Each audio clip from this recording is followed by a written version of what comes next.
Hello friends, I am Nayesh from blogtoot.com and thank you for watching this video. In this video, I'll teach you how to make an LMS website. For those of you who don't know, LMS stands for Learning Management System, or you can also call it an online course management website. For this video, I have taken inspiration from udemy.com, which is the #1 website in this category. Udemy is an online learning and teaching marketplace with over 65,000 courses and 15 million students. I have tried my best to make this course exactly like Udemy in terms of design, features and functionalities. Let me first inform you about some of the core features that this website which we are going to create will have, and after that we'll see the demo website which we are going to create in this video. First, here we can create courses that include different lectures. We can also create different types of lectures like audio lectures, video lectures, podcast, quizzes, etc. We'll also add the functionality that will allow other users to sign up and create courses. By creating courses, they can also earn commissions on those courses. For example, a user has created a course and set the price of $100 and you have set the commission of 50%. By the way, you can set any percentage of commission. You can set 50%, 90%, 10%, anything, it's all up to you. So if you have set 50% commission, the user gets $50 and you get $50. So this is how the system works. We'll also make sure that this website is user-friendly, easy to use, fast, safe and secure, and obviously beautiful in terms of design. Now let's see the demo website. So this is our demo website and this is Udemy. As you can see, this is the front page of Udemy and this is the front page of our website which we are going to create in this video. At the top we have the first section which is a full width image section. In the background we have a beautiful full width image. The navigation is transparent. As you can see, there is no background to this navigation. It is a transparent navigation. And here we have the cart icon and the login button. After that we have a title, subtitle and a search bar. This is very important for this kind of website. A search bar is very important because whenever someone is coming to your website, they are actually searching for some course. That's why a search bar is very important. Even in Udemy, if you see, we have a very similar section. It is a full width section with a background image. It has a title, subtitle and a search bar. After that, it has some categories and different courses. If you see throughout the website, it has different categories using the image and different courses. So for our website also we have the same. In this second section, we have different categories using different images. For example, skating, photography, hairstyling, guitar, etc. After that, we have our third section, which is a call to action section. We have an image in the background, a full width image. We have a title, subtitle and a call to action button. After that, we have some simple text. It's all up to you. You can have this or you can just delete this text. This is not required. This is just to beautify the website. You can put some text over here like about your company, about your clients and so on. Now here we have the courses, as you can see on the home page. Now there are different types of design for courses. For example, this is displaying in this manner. You can change the display, and here if you see, there are around 6 columns. Here we have 4 columns. So you can easily increase or decrease the number of columns. You can have 6 courses in a row, 2 courses in a row, or 4 courses in a row like we have over here. After that, we have the companies that create course on our website, or you can have your clients, your testimonials over here. After that, in the bottom we have a footer. The footer is divided into 4 different sections, or you can call it 4 different columns. In the first column we have a logo. This is a logo and a very short description about our company. Then the second section has latest post. Then we have latest categories or course categories. You can set anything over here. After that, we have a subscribe form. Now I'm going to remove this subscribe form and I'll put something like this, which you see on this website. Become an instructor, and we'll give this link over here. So we'll see that later on how to do that. Then we have the bottom footer, which is the copyright section. As you can see, again we have the logo, the copyright message and some social icons. We also have this button, a very small and beautiful button, but very useful. This is back to top button. When you click on this button, you're again back to the top section. Now let's see how a single course looks like. So let's open any one of this course. Let's open this software training course. And let's open some course from this Udemy. So let's open this course. So this is how a single course looks like on Udemy. We have title, subtitle, the ranking, number of students enrolled, category, and so on. And here at the right hand side we have the buy now button, buy the course button, and some features with the icon like number of hours this course has, articles, we have certificate for completion, and so on. Then after that we have the curriculum of this course. Then we have the reviews section. This is the review section, and at the bottom we have related course section. Now in our demo website as well, we have the same design. We have this course at the top, the title, reviews, number of students enrolled, the instructor, then we have short description about this course. Then at the right hand side we have this course button, take this course, the amount of the course, which is $20. Then we have some information with some icons like the duration of the course. We get a badge in this course, and we also will get a certificate of completion. Now I'll show you how to create different certificates with this website, so just stay tuned. We also have the curriculum section. As you can see, this is divided into two different sections. The first section is introduction and the second section is advanced computing.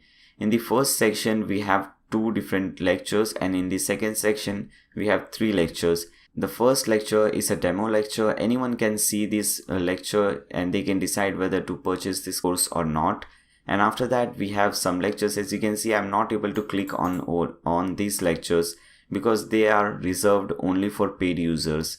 So we'll see how to do all these things. Then we have our review section, and at the bottom we also have this related course section. We also have a sidebar over here like related course carousel. As you can see, this is a carousel and it has related courses over here, top rated course, and course reviews. We don't have any reviews, that's why it is showing empty. I'll also show you some extra stuff like creating about us and contact us page. Now let's see how the about us page will look like. And whatever we are going to do in this website is very easy because I'll be using a page builder and I'll just simplify your work. So this is the about us page. As you can see, we have a top section. This is a very beautiful section. We have a title, subtitle, and a call to action button. Again, the nav bar over here is transparent, and by the way, we are setting different nav bars for different pages. For example, when someone is logged in, they will see a different menu, a different nav bar. And when someone is logged in, or for example, when the person is an instructor, he's creating courses on your website, he will see a different navigation with different option. And when the person is a student who is purchasing a code or who is purchasing a course, will see a different navigation with different options. So I'll show you everything step by step, just stay tuned. So this was our first section. Now let's move on.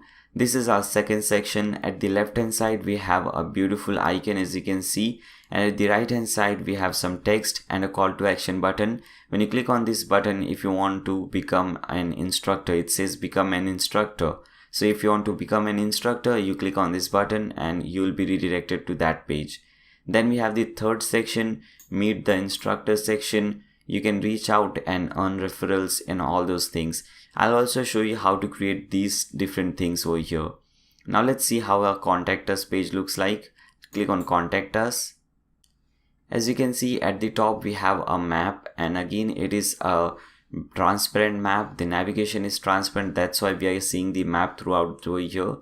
Then when you scroll down, you'll see this section. Okay, we have two different columns. Everything is divided, the content is divided into two different columns. This is the first column, this is the second column. We have some short description about the company, the contact us details. We have this contact us form over here, send us a message, and here we have our company's mission, vision, process, and so on. We also have different pages like all courses, all instructors page, become an instructor, register, and those kind of page. Now I don't want to waste a lot of time in just showing the demo website because we actually have to create this website, and we'll see everything step by step. There is a lot of things that you are going to learn in this video. So let's proceed further. I hope you like the demo website and you guys are really excited to make this website. If you guys are really excited to make this website, then just stay tuned. To create any kind of website, whether it be a social networking website, an e-commerce website, an LMS website, like we are creating any kind of website, we need two basic things: a domain name and a hosting account. Now, what is a domain name? Now, the name of your website or the URL your website is the domain name. For example, over here it is lms.nayashik.com, or in simple terms, google.com is a domain name, youtube.com is a domain name, the name which someone will type to get to your website. So that is basically a domain name. And what is a hosting account, by the way? Now, if you see this website, we have so many different pages and so many different data on this website. We have these images, like these beautiful images, and we have all the course file, like we will save all the course videos and so on. Now, everything which we save on this website is actually saved on a computer, some running 24/7 somewhere in the world. Okay, so that is what a hosting is. It has all your website data, and it will present that data to anyone who visits your website at any time from any part of this world. Now, both these things are very crucial. In fact, you just cannot proceed without both hosting and a domain account. Now, to get both hosting and a domain account, you have many different options. Now, the one which I prefer and which I suggest is TMD. Now, what you can do, just open a new tab and type in blog2.com/TMD. The link is also given in the video description below. You can just click on that link and it will redirect you on this same link or on this same page. Okay guys, so this is the page. As you can see, it is giving some discount, but we don't want this discount. The simple reason is because this is shared hosting. We don't want shared hosting, we want cloud hosting. So what you can do, you can just click on this button which says get into cloud now. It will redirect you to the cloud page. So this is the cloud hosting page. Now, there is a lot of difference between shared hosting and cloud hosting. Now let's see first what is this page and what it has. So here we have three different plans: starter cloud, business cloud, and enterprise cloud. Now when we scroll down, we see all the different features that these plans have. For example, as I said you moments ago, that hosting is nothing but a computer which has all your files. So the computer which has all your files has to be a very good computer. So if you see over here, they have got 6 core CPUs. The computer which these guys are using has 6 core CPUs, 6 GB of DDR4 RAM, which means the computer which these guys are using to host all your data, all your files of your website is a really good computer. So we can trust this company. After that, we have unlimited bandwidth. That simply means that you can transfer unlimited amount of data on your website. You can also upload and download unlimited data on your website. So that is also a very good and very important feature, especially for this website, for LMS website, because users will be creating videos and they'll be uploading videos. If you get a lot of users, we definitely need unlimited bandwidth. So this is very, very important. After that, we have unlimited SSD space. Now this is the most important feature according to me. Now there is a lot of difference between SSD and HDD. Most of you guys must know this thing. This is a very basic things. But if you don't know, what you can do, you can open a new tab, or you can go to Google and type in SSD versus HDD web hosting, and you'll get a fair idea about the difference between the regular HDD and the SSD that we are getting over here. Now you can read any one of the article or all of the articles. You'll get a good idea about SSD hosting. Now what I do, I click on images so that we get images and we don't have to read anything. Let's open the first image. As you can see here, we have three different criteria. The first one is speed. As you can see, the speed of SSD is way more than the HDD. Sometimes it is up to 20 to 30 times faster than the regular HDD. And we want our website to be faster. That is great for SEO purposes. It will rank your website higher on Google and different search engines. After that, we have IOPS. Again, it says higher is better. And you can see the difference is just great amount of difference. Then we have latency. It says lower is better, and you can see the difference again over here. So you should know this, the SSD is way more better than the regular HDD.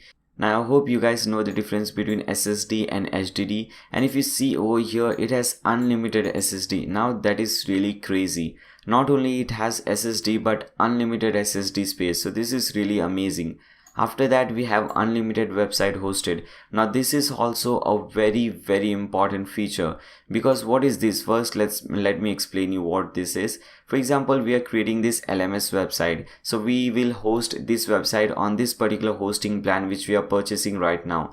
Now suppose tomorrow you want to create another website, and you don't have to purchase a new hosting plan for that. You can host unlimited number of websites on the same plan. So this is also a very important feature. After that we have free domain. So we'll be getting a free domain with this plan, with any one of this plan actually. So nayershake.com is a domain name which I got for free when I signed up with TMD hosting. We have premium support, free cPanel, beautiful web server, very useful web server. We also have wildcard SSL. Now this is also very important. Now what is an SSL? This is an SSL. As you can see, this secure certificate or secure socket, this is what an SSL is. You see any website and you will find this thing, any good website, okay? You see Udemy, you see Gmail, anything, you'll find this thing. Now wildcard SSL means you can have unlimited number of SSL certificates on your website.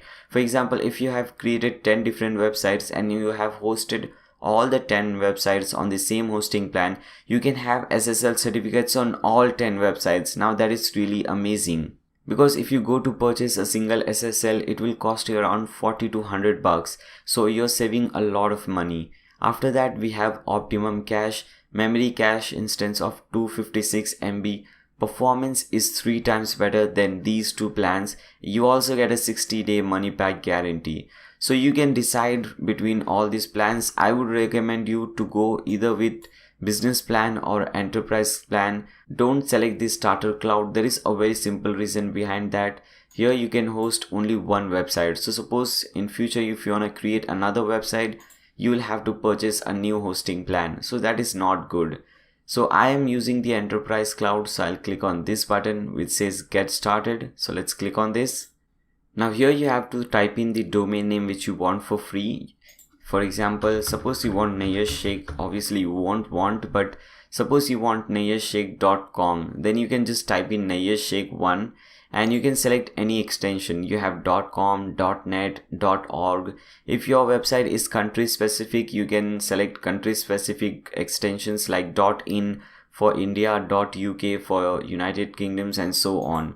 Okay, after putting your domain name and selecting the extension, just click on proceed. Now here you have to put in all your basic information like your first name, last name, email address, phone number, and so on. Then the second section is the payment information, the type of payment which you want to make. For example, if you want to make payment through PayPal, you can select PayPal. If you want to make payment through your credit card, debit card, your ATM card, you can select this credit card and put in all the information over here. Then after that we have purchase information. The first option over here is to select the data center location.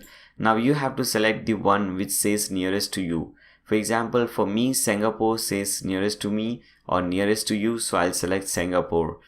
Now period, by default it is 12 months. I also recommend 12 months. Don't go with the 1 month especially, because you'll have to pay $7 extra each month. So that is not at all recommended.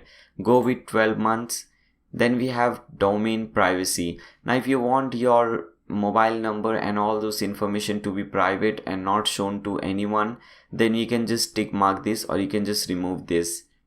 Then we have the most important option according to me, which is the promo code. Here you have to type in Nayyar7, NAYYAR, and numeric 7 and click on apply.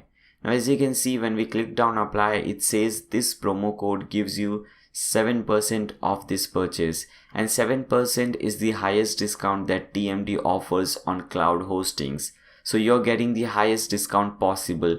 This coupon and all the links are given in the video description below, so you can check them out. After doing all these steps, just tick mark over here and click on checkout. Once you click on that checkout button, you will receive an email from TMD which would look something like this.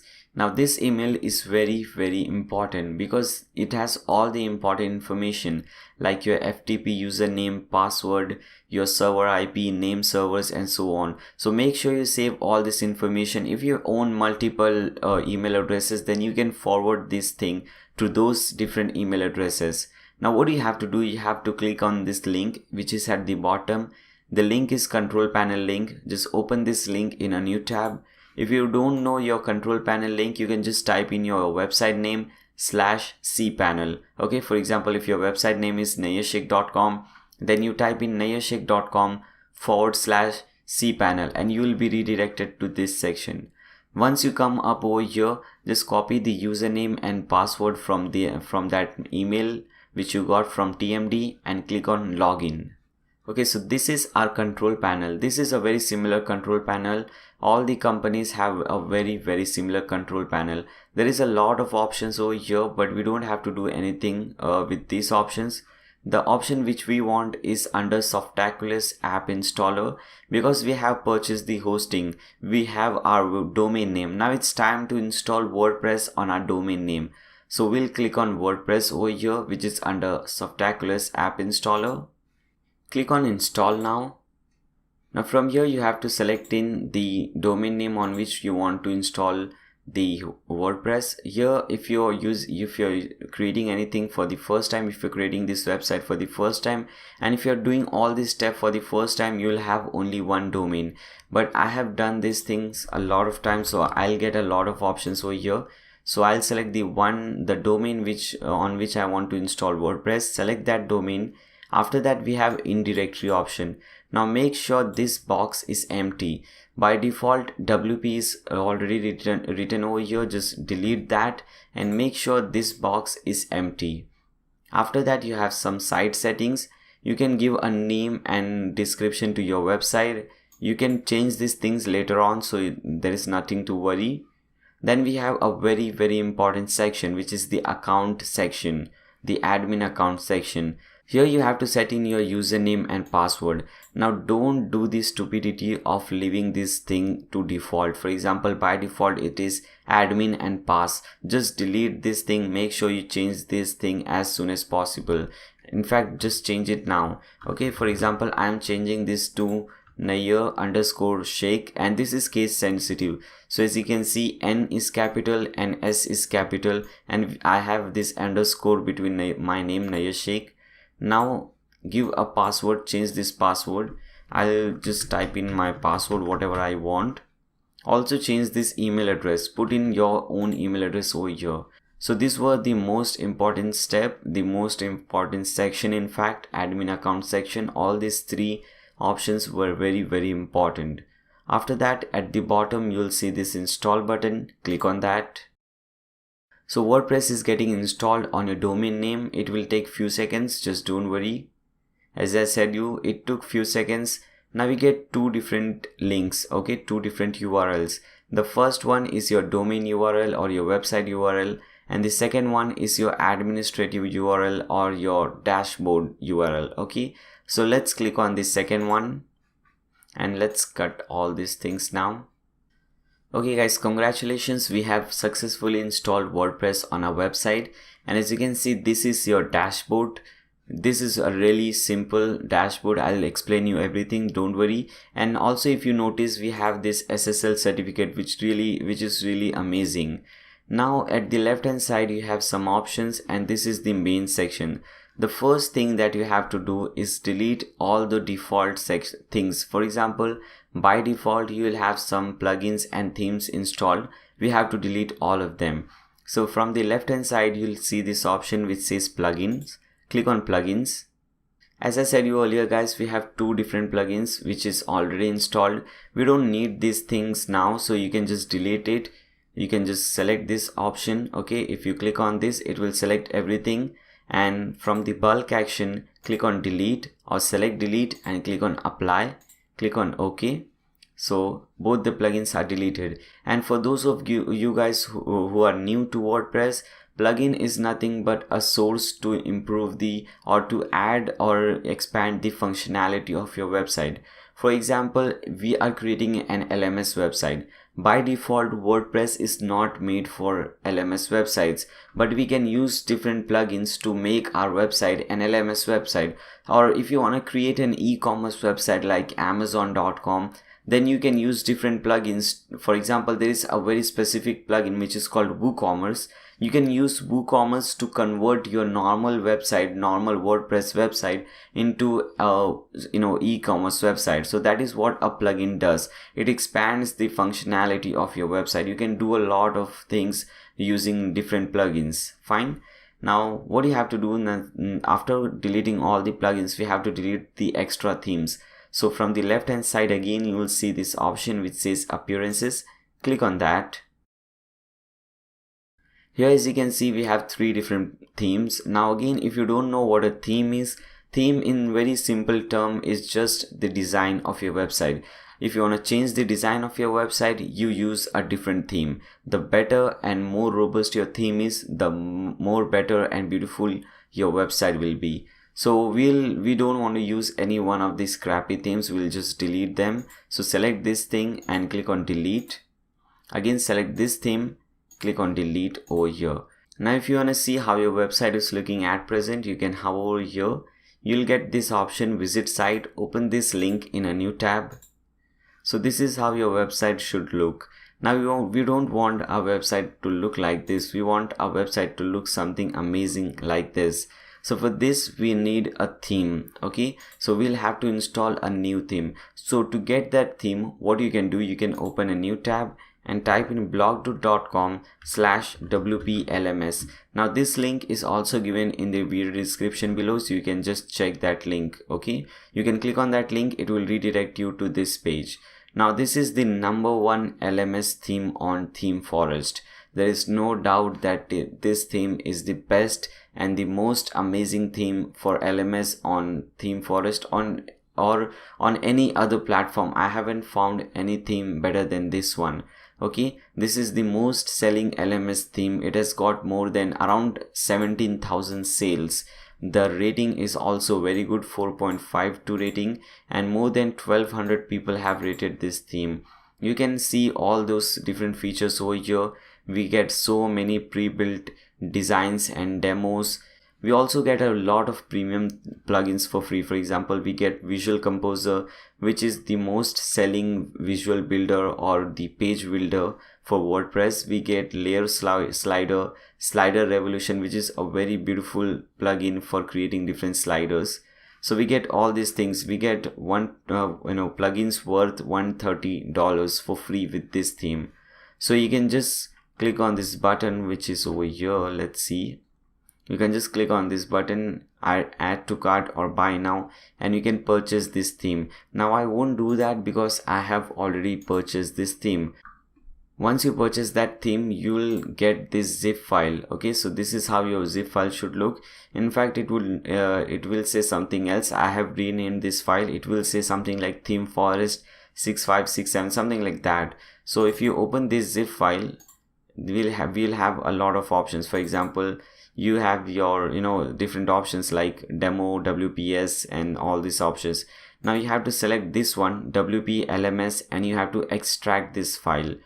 Okay, so once you extract this file, you'll get this folder. Okay, WP LMS folder. Now we have to zip this file. Okay, so what you can do, you can right click on this, you can click on add to archive, you can select zip from here. By the way, I'm using this WinRAR software, that's why I'm able to do all these things. Okay, so let me show you again.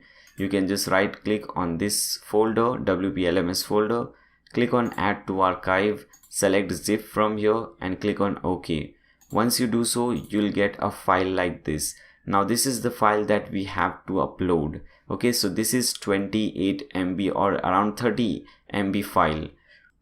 Now there is a problem over here. Now let me explain you that first. When you hover this media and click on add new, you'll see over here that the maximum upload file size is 2 MB.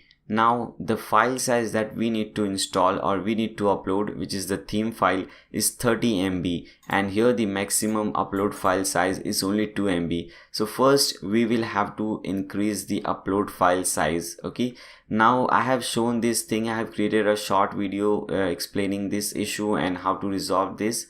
If you have used that and if you have watched that video, that's good, but if you haven't, then let me explain you. We have to use FileZilla for this, and if you don't know how to use FileZilla, again let me show you. Let me open my channel and let me show you that video. Okay, so this is my channel. If you see over here, okay, let me show you first. You will see few videos over here. First, if you don't know how to use FileZilla, you can watch this video, how to set up FileZilla FTP server, and after that you can watch this video. It will help you to remove this error. Okay, so I'll show you how to do this thing, how to remove this error. But first, if you don't know how to set up FileZilla, you should watch this video. It is a very short video, around 6 minutes long video. You can watch that, it will solve your problem. Okay, so let's open FileZilla from here. Once you open FileZilla, you will see all the files which is there on your server. And if you see over here, I am using this subdomain lms2.nayashik.com. So here I have to find that folder. Here it is, lms2.nayashik.com. Open this folder. In that folder you will see a file called .htaccess. Now you have to change something on that file. Okay, so what you can do, you can just drag this file, select this file and drag it on your desktop, and if you're not sure whether your desktop is selected or not, you can select your desktop from here. Okay, here it is, here is your desktop. You select your desktop. Now you have the desktop over here. You can just drag this .htaccess on your desktop. Okay, just drag it from right to left. Okay, here it says the transfer is finished. Now what you have to do, you have to open this thing, you have to open this file. Okay, I am using a file editor or text editor which is called Sublime Text, so that's why I am able to open it very easily. Okay, you have to, once you open this thing, you have to paste something over here. So in order to get those whatever you have to paste, you just have to go to blogdo.com. I'll give all these links in the video description below, just don't worry. Okay, and if you're having any issue, you can just text me, you can leave a comment. I'll be more than happy to help you guys. Now this is the link. Okay, I'll give this link in the video description below, just don't worry. Once you click come to this link, you will see at the bottom there are few lines of codes. Now you have to copy these codes, just copy it and paste it over here. Okay, once you paste the code, just press Ctrl S to save the file and cancel this thing. Okay, now you can just get rid of all these things. Once you save all the file, just make sure to refresh your desktop from here. You just right click and refresh. Then again drag this .htaccess file to your web server. It will ask you to overwrite the file. Okay, just select overwrite and click on OK. Okay, it says transfer finished. Now let's see whether the problem is solved or not. Earlier it was 2 MB. Let's refresh and see the change. Now as you can see, it says 64 MB. Now we can upload any file up to 64 MB. So that is awesome. So again, click on appearances, click on add new, click on upload theme. Now we have to choose this file. Okay, we have to select this file, WP LMS file which we extracted. So come back over here, click on choose file, and here it is, WP LMS. This is the file, WP LMS. Select this, click on open and click on install now. If you want, you can see your progress in the bottom left corner. If you're using Google Chrome, it is 9-10% something. It will take some time, so I'll pause this video and I'll come back when the installation or the uploading of the file is finished. Okay guys, so as you can see over here, the installation is complete. We have successfully installed the theme. Now it's time to activate the theme. So just click on this activate link. Okay, once you click on that link, you will get this setup, this quick setup. Now first what you have to do, we have to just follow this setup. Click on let's go. Okay, if you don't follow this setup or if you don't get this option, just type in this thing. Okay, just type in your website name, wp-admin/themes.php page is equal to wp-lms-setup. Okay, you will get it, don't worry. But for some reason, if you don't get this setup, just click on this link, or there is another option I'll show you later on if you don't get this setup. Okay, so first let's see how to set up everything. Let's click on let's go. This is a very important setup. It's a quick setup. It will set up a lot of pages and everything for you. You don't have to create those pages. It will install many plugins and many different things for you. You don't have to do it manually. It will do everything automatically. Okay, so we want to select Visual Composer because we want that. We don't have to select this events, drives, discussion forums, game. We can select this thing, gamification and points. We can select membership, custom batches, multiple instructor per page, and just leave these things, video conferencing and H5P. These are not required. Okay, so let's see what all things which we have marked. We have marked the LMS, we have marked the e-commerce, slider, Visual Composer, gamification and points, membership, custom batches, multiple instructors per page. Okay, now click on continue. Okay, now it will install all these plugins for you. So click on continue again. Now again it will take some time to install all these plugins. I think it is like 15-20 plugins. So again I'll have to pause this video until all the plugins is installed, because it is going to take around 5-10 minutes, I guess. Okay, so I'll pause this video once everything is done. Once all the plugins are installed and activated, I'll come back. Okay guys, so as you can see, all the plugins are successfully installed and we are on the third option, which is the pages option. Now this is the most important thing, and this is the main reason why I prefer this quick page setup, because it will set up a lot of important pages that we require. For example, the Purse course page, the create page, the create course page, and all those kind of pages, very important. The directory pages, registration pages, and so on. So just click on continue. Now here you have to select any one of this style. Now it is not very important to select anything, because it won't affect your website in any manner, but still I would recommend you to select the second style. So select the second one, scroll down and click on continue. Now here we have the content option, whether you want to install the default or the demo content. Now make sure you don't do anything over here. We don't have to install or update, we don't have to install any demo content. So what we will do, we'll click on this option this time. It says skip this step, so click on that option this time. Okay, very important. Now you can select any theme skin. You can select default, minimal, elegant. Okay, it doesn't actually matter, and you can change these things later on. So I'm selecting elegant and click on continue. Fine, so all the things are done. The main quick setup is done. You can view your website by clicking on this button. So I'll click on this button. Let's see how our website looks at present. Okay, so this is how our website is looking at present. Earlier it was looking like this. So at least it is looking much better. Now we have to do some more settings. So come back over here, and at the bottom you will see this link which says return to the WordPress dashboard. Click on that link.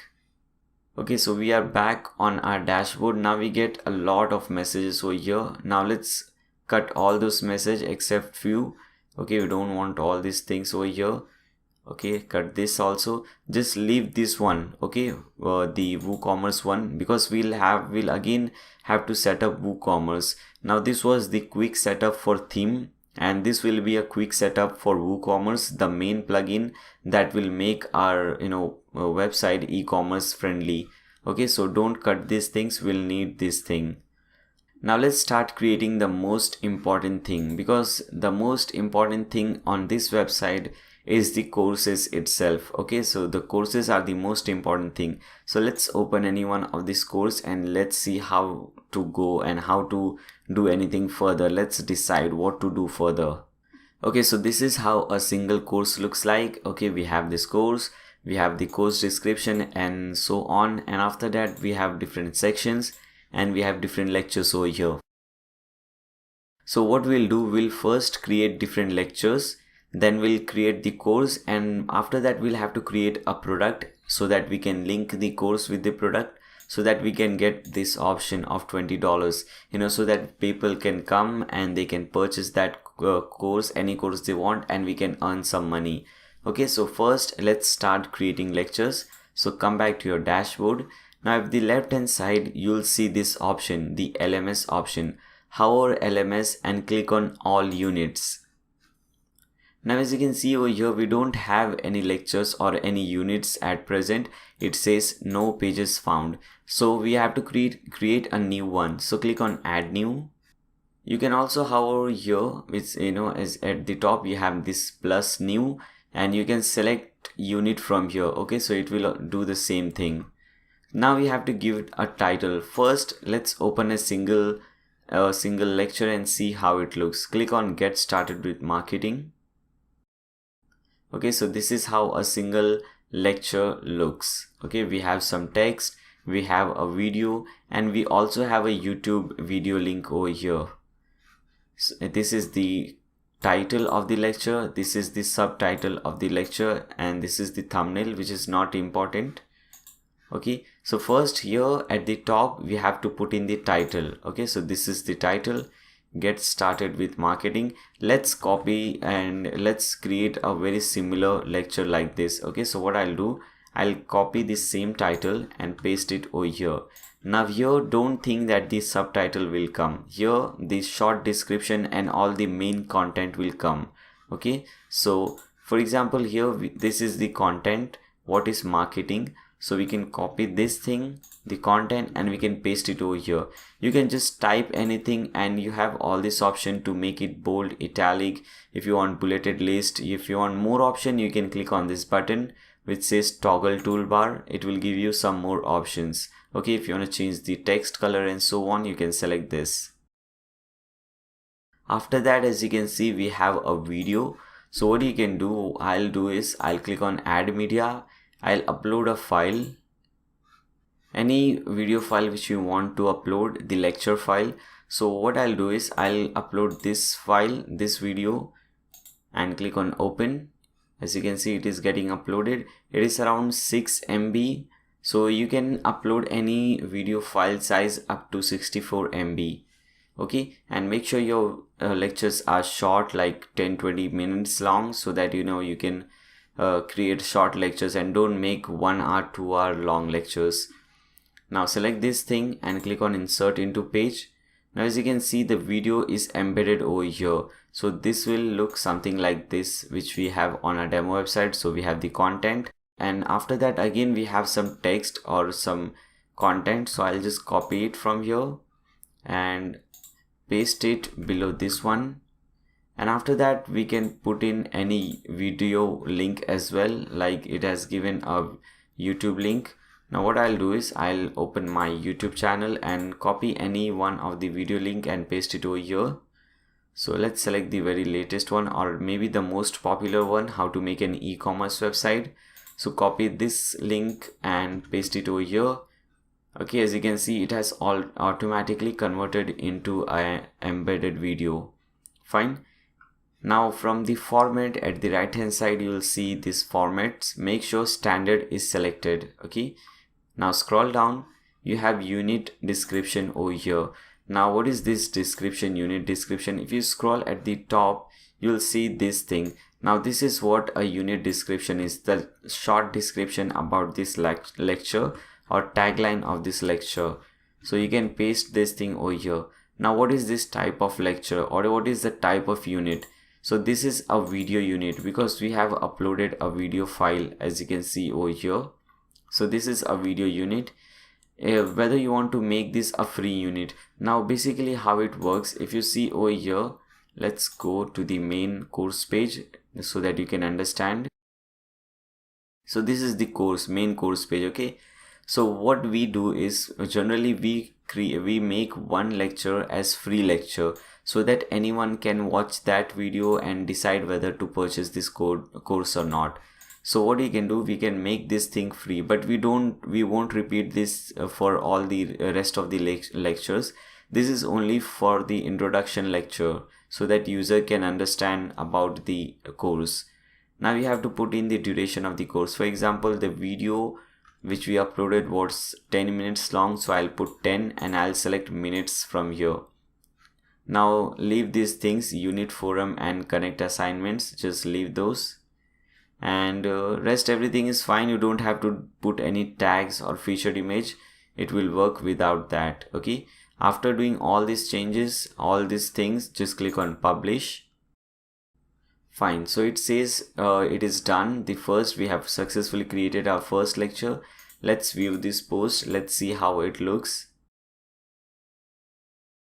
Okay, so as you can see, this is how it is looking. We have the video, we have this embedded video, and all this course thing is over here. Now the design is little bit different. If you see over here, the title subtitle is here at the top. Okay, and here it is a little bit different. Okay, so I'll show you how to change the design. But if you like this design, if you think this design is better than this one, then you can just skip that step. But I'll show you how to change the design. First, let's create one more course or one more lecture, so that we have something to put in our course, because we don't want our course to just have one introduction lecture. We want something else or something more. So just click on add new and let's open another lecture. Okay, so I'm on my demo website right now, and what I'll do is I'll open another lecture. Now I cannot open another lecture because I am not logged in. Okay, now if I want to see this lecture, either I have to purchase this course or I have to log in, because I am the admin, so I can view any lecture. Okay, so what I'll do, I'll log in over here so that we can see the lecture. Okay, as you can see, I have successfully logged into the demo website. Now let me go to that course so that I can see the next lecture, and we can create a very similar lecture. Now I can click on this lecture, software testing. Now let's create a very similar lecture like this one. So we have this add new unit over here. This is the title, software testing. I'll do it very fast, so don't worry, you don't have to waste your time. We can copy any content from here, paste it over here. Again, we can upload a video, new lecture. So what I'll do, I won't upload a new one. I'll just use the same video. Click on insert into page, scroll down, and let's give it a description. This is a description. Copy this, paste it over here. Type of the lecture, it is also a video lecture, and this time we will make it hide. Okay, so this is not a free unit. And duration, suppose it is 25 minutes long, so we'll put 25. Rest everything is fine. Just click on publish. Fine, so we have successfully created two different lectures. Now if you see over here, let's go back, and in the second section we also have a quiz. Okay, if you open this thing, the software quiz, we also have a quiz. Now this I have already played this quiz, that's why it says time remaining ended. So we can replay this quiz. As you can see, we have created a quiz. We have some text for the quiz, and we have around 7-8 questions over here. So let's create this quiz so that we can also allow the users who are creating courses on our website to create quizzes. Now this makes the course very interesting, and we have this quiz option on Udemy as well. So to create a quiz, first we'll have to create the questions for the quiz, then we'll arrange all those questions into one single quiz, and we'll add that quiz in the course. If you don't understand, don't worry, just follow me. Okay, so we are done with the lectures. Now to add new questions, you'll again see at the left hand side we have all questions. Click on all questions.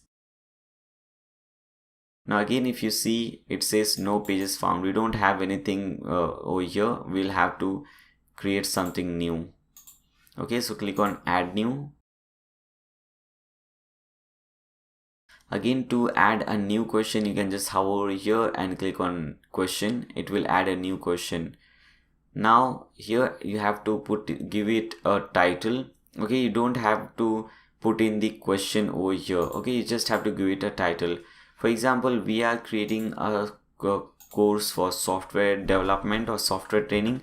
So what I'll do, I'll just type in software, okay, the spelling software training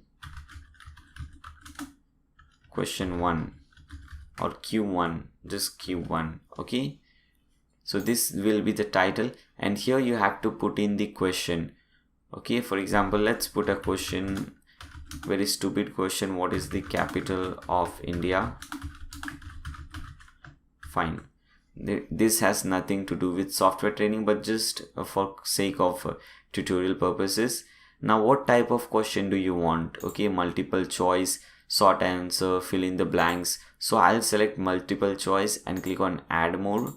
So the first option, let's put in Mumbai. Second option, maybe Chennai. Third option, maybe Delhi. Okay, this is the right answer. And the fourth option, let's put Goa.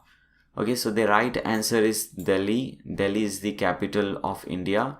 So here we have to put in the correct answer, which is number 3 over here. So I'll put in number 3. Okay, you can type something for answer hint, and if it is something to be explained, then you can explain the answer over here. Okay, for example, if it is some question, some maths question, then you can explain it like how did you arrive to that answer. You can explain it over here. Once you're done, you can just scroll at the top and click on publish. You can add a tag. It will help you to identify and sort out different type of questions. For example, for this you can add a tag like software, something like that. Okay, so as you can see, one tag is added. Click on publish. Okay, so we have successfully added one question. Now let me quickly add another question, just so that we have at least 2 questions in our quiz. Now click on add new again. Now again in the title, I'll type in software training Q2 question 2, and I'll just type in question very quickly so that I don't want to show the same step again. Multiple choice, add more. I'll just type in wrong over here. So this is the wrong answer. Again the wrong answer. Again, now here I'll put in the right answer, and the fourth one will be the wrong answer. Okay, now I just noticed that in the previous one also the third one was answer. So what I'll do, I'll drag this thing to the first. Okay, now the first one will be the right answer. So in the correct answer box, I'll type in 1, because the first option, the 1 option, is the right answer. Again, you can put in answer hint and answer explanation if you want. You can give a question tag if you want, and click on publish. So we have 2 different questions now. Now we can create a quiz and add these 2 questions over there. So from the right hand side, you'll see all quizzes. Click on all quizzes. We don't have any quiz already, so it says no pages found. Let's add a new quiz. So click on add new button. Now you can put the title over here. Now if you see over here, this is the title, the software quiz. Okay, so I'll put the same title, the software quiz.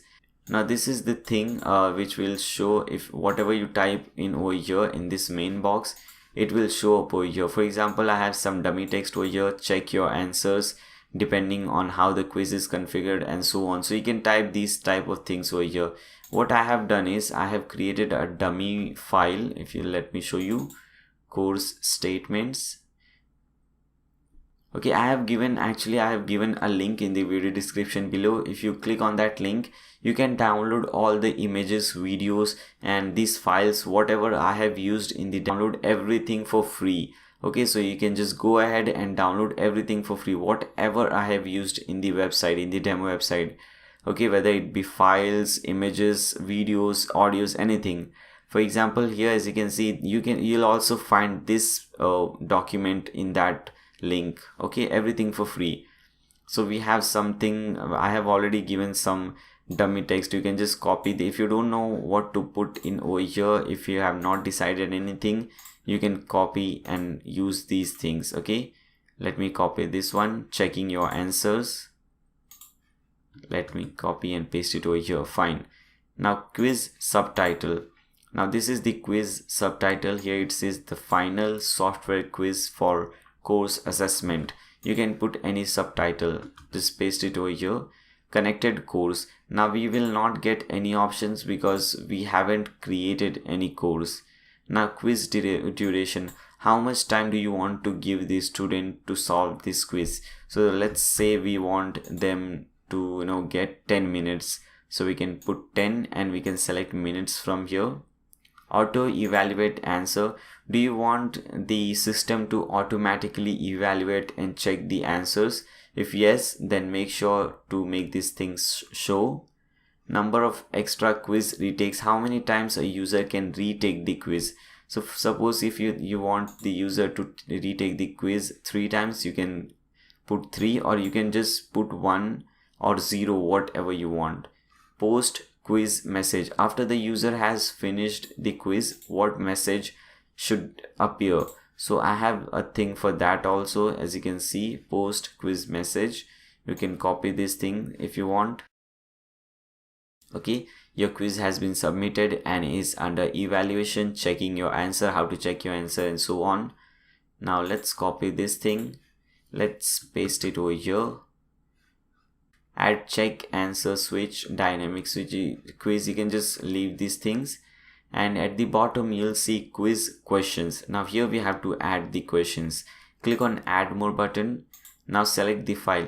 Now here search for the question. For example, if you remember, the question was software question 1 and 2. Now here it is software training question 1. Again click on add more if you want to add some more questions, and let's add the second question, software training question 2, and you can give marks to this question. For example, for first question I want to give 10 marks, and for second question I want to give 5 marks. So I can just type in 5 over here and 10 over here, and you can see automatically it will show you the total marks for the quiz, which is 15 marks. Fine.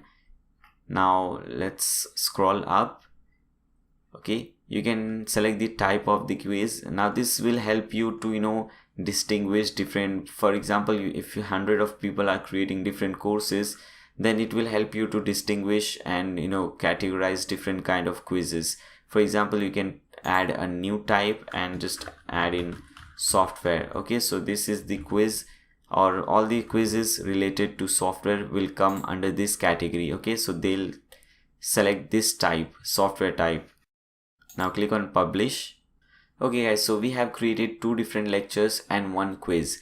Now we can create the course, but before that I want to create a product, because what happens is, if you create a course, you cannot put any price to that course by default. You cannot earn money from that. For that, first we'll have to set up WooCommerce, because WooCommerce allows us to make our website e-commerce, okay, e-commerce friendly, so that user can buy something, they can make a purchase and so on. So for that, first we'll have to set up WooCommerce. So here is the link. That's why I said you not to skip this setup. Click on this option which says run the setup wizard. Now if you don't get this option, you can just type in your domain name /wpadmin/admin.php ? Page is equal to wc-setup. Okay, now this is the first option, store setup. Where is your store based? What is the location of your store? So here you have to type in this name of your state, not the name of your country. For example, my state name is Maharashtra, which is in India. So I have typed in Maharashtra. Now as you can see, it says India, Maharashtra. Now here you have to type in the store address. So I'll just type in Mumbai. Now you can choose any currency. Just click on over here and type in the name of the currency. For example, if you want United States dollars, then you can select this one, United States dollar. Now you can select this option. I plan to sell both physical and digital products. Now the product which we are selling is digital product, not physical. So if you want to sell both kind of product, you can select both, or at least select this one, digital products. Okay, now click on let's go. Now we have to set up PayPal, but don't do anything over here, just let everything as it is. We'll see these things later on. Click on continue. Now here just make all these things off, because we don't need any shipping options. We are not shipping any product. This is not any tangible product. So click on continue. Fine. Now skip this step. At the final step, it will ask you to create a product, but we don't want to create any product right now. Okay, so what you can do, we can click on this link which is at the bottom, return to your dashboard. Click on that link. First we'll complete the WooCommerce integration, and after that we'll also see how to create coupons, then we'll create a product. Fine. So from the left hand side, you'll see we get two more options now. After installing WooCommerce, we get this WooCommerce option and products option. So first hover WooCommerce and click on settings.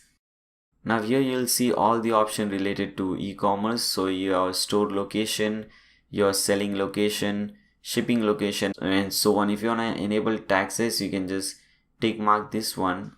Okay, you can change the currency and so on from here. Now the main option that I want to go to is checkout option. So click on checkout, because now we have to enable PayPal so that user can pay through PayPal and we can receive the payment. And make sure you tick mark this thing, enable use of coupons, because we are going to enable coupons. Okay. Now also tick mark this thing, force secure checkout. But if you don't have this socket, this secure socket, don't make this thing on. Okay, because to make this thing on, you must have this SSL certificate. Okay, which is this. So we have, but if you don't have this, if you are not using TMD, if you are using some other hosting company, don't make this thing on. Fine. So make sure the cart is selected, checkout page, checkout is selected, and click on save changes.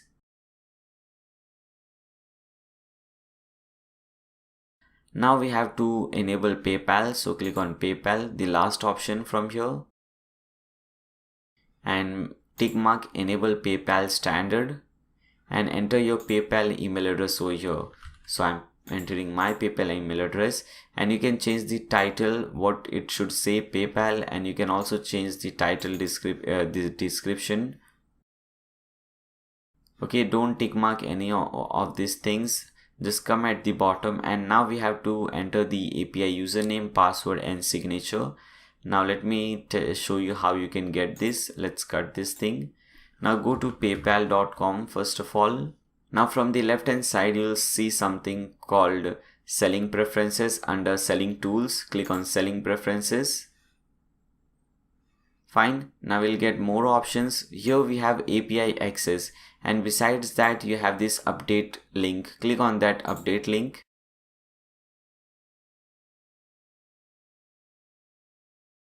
Now go at the bottom, you'll see, where is that gone? Okay, let me okay, this is the one, NVP/SOAP API integration, the classic option. As you can see in the bracket, it says classic option. Now we have to click on this link which says manage API credentials. Now once you click on this, you'll get your username, password and signature. Now suppose you want your username, you can just click on this show button. It will show your username. You can just copy it from here and paste it under API username. Then you can click on this show password, copy your password from here, paste it over here. Then after that you can click on show signature, copy your signature from here and paste it over here. Click on save changes. Okay, so this will enable PayPal. Okay, so we can use PayPal now to make payment and to accept payment from the user. Now let's see how to create coupons so that we can use coupons to promote our website, and the user who are creating courses on our website, they can also use coupons to promote their courses. So to create a coupon, from the left hand side you'll see WooCommerce, and under WooCommerce we have coupons. So click on coupons. Okay, we don't have any coupons, so first we'll have to add one. Click on add coupon.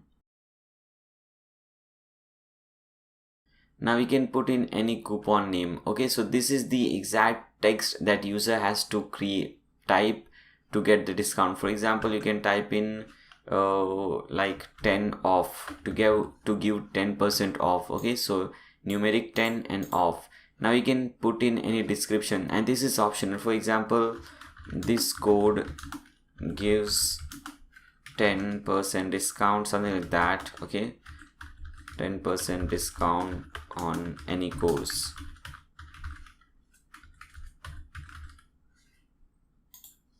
Fine.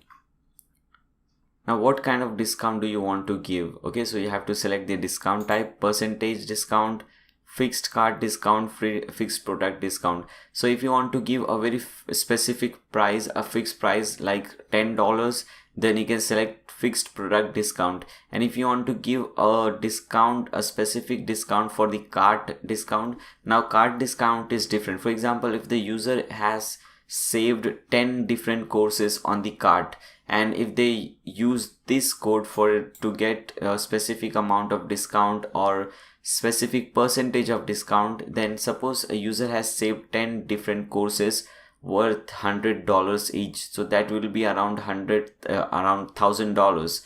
And if you're giving 10% discount, then he will get $100 discount. So make sure you understand these things first.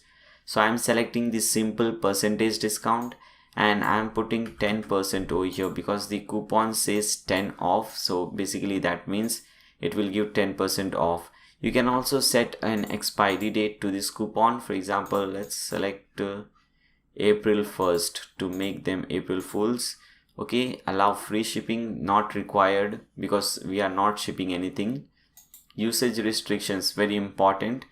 Now minimum spend, you have to select the minimum amount the user has to spend to get this discount. For example, you can select $10. Maximum spend, so for example, the user will not get this discount if the amount is more than $500, something like that. Okay, you can use this thing, you can understand and set according to your needs.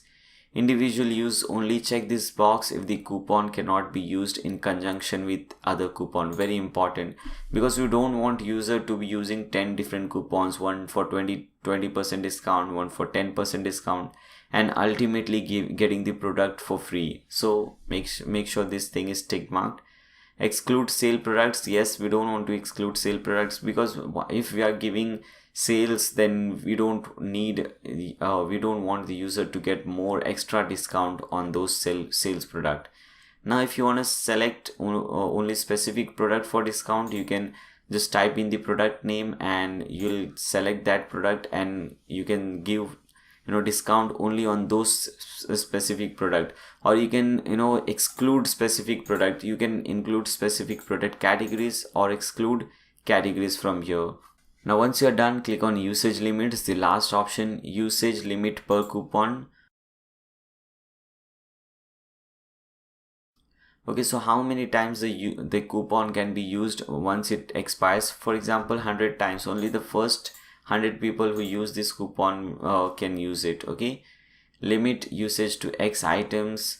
Okay, limit usage per user, so I'll put in just one. Okay, so a user can use this coupon only one time. Now once you're done, just click on publish.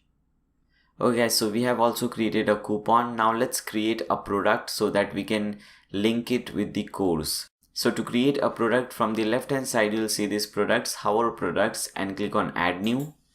Okay, now you can put in the product name over here. Now let me show you how a product looks. Let's come back. This is our demo website. Again, I'm saying you. Okay, so this is the course, and if you want to see the product, let me show you product software training. Okay, so this is the product. When the user will add the product, and when the user is going to check out, he'll see something like this. So there is an image, and as you can see in this product, this course, this software training course is affiliated. Okay, so once the user purchases this digital product, he'll get this course. Fine. So this is how a course looks like. Now this is how product looks like. A product will be very simple, don't worry. Okay, so just copy this title from here, paste in over here, short description about this course which will show up at the bottom, as you can see over here. Copy this, paste it over here. Now we can add a category for the product. For example, over here it says product categories. You can add new category. Suppose you can add a category called technology for this, okay, because it is technology related. Associated course, we haven't created any course, so we cannot associate this product with any course, but after this we'll create a course and we'll link both the course and product, so don't worry. And just make sure subscription is hidden, because if you make this thing show, it will be on, and if you on the subscription thing, every month the user will be charged us the amount, whatever amount you're going to set. Okay, so we don't want that. We want a single product, one time price. Okay, now here make sure simple product is selected and also virtual is selected, because this is not a regular product, this is just a simple virtual product. Now what is the regular price? For example, it is $50, so we can put in $50 and we can leave everything. That's why I said it's a real simple product. We just have to select simple, virtual, and you have to give it a price tag of $50 or whatever you want.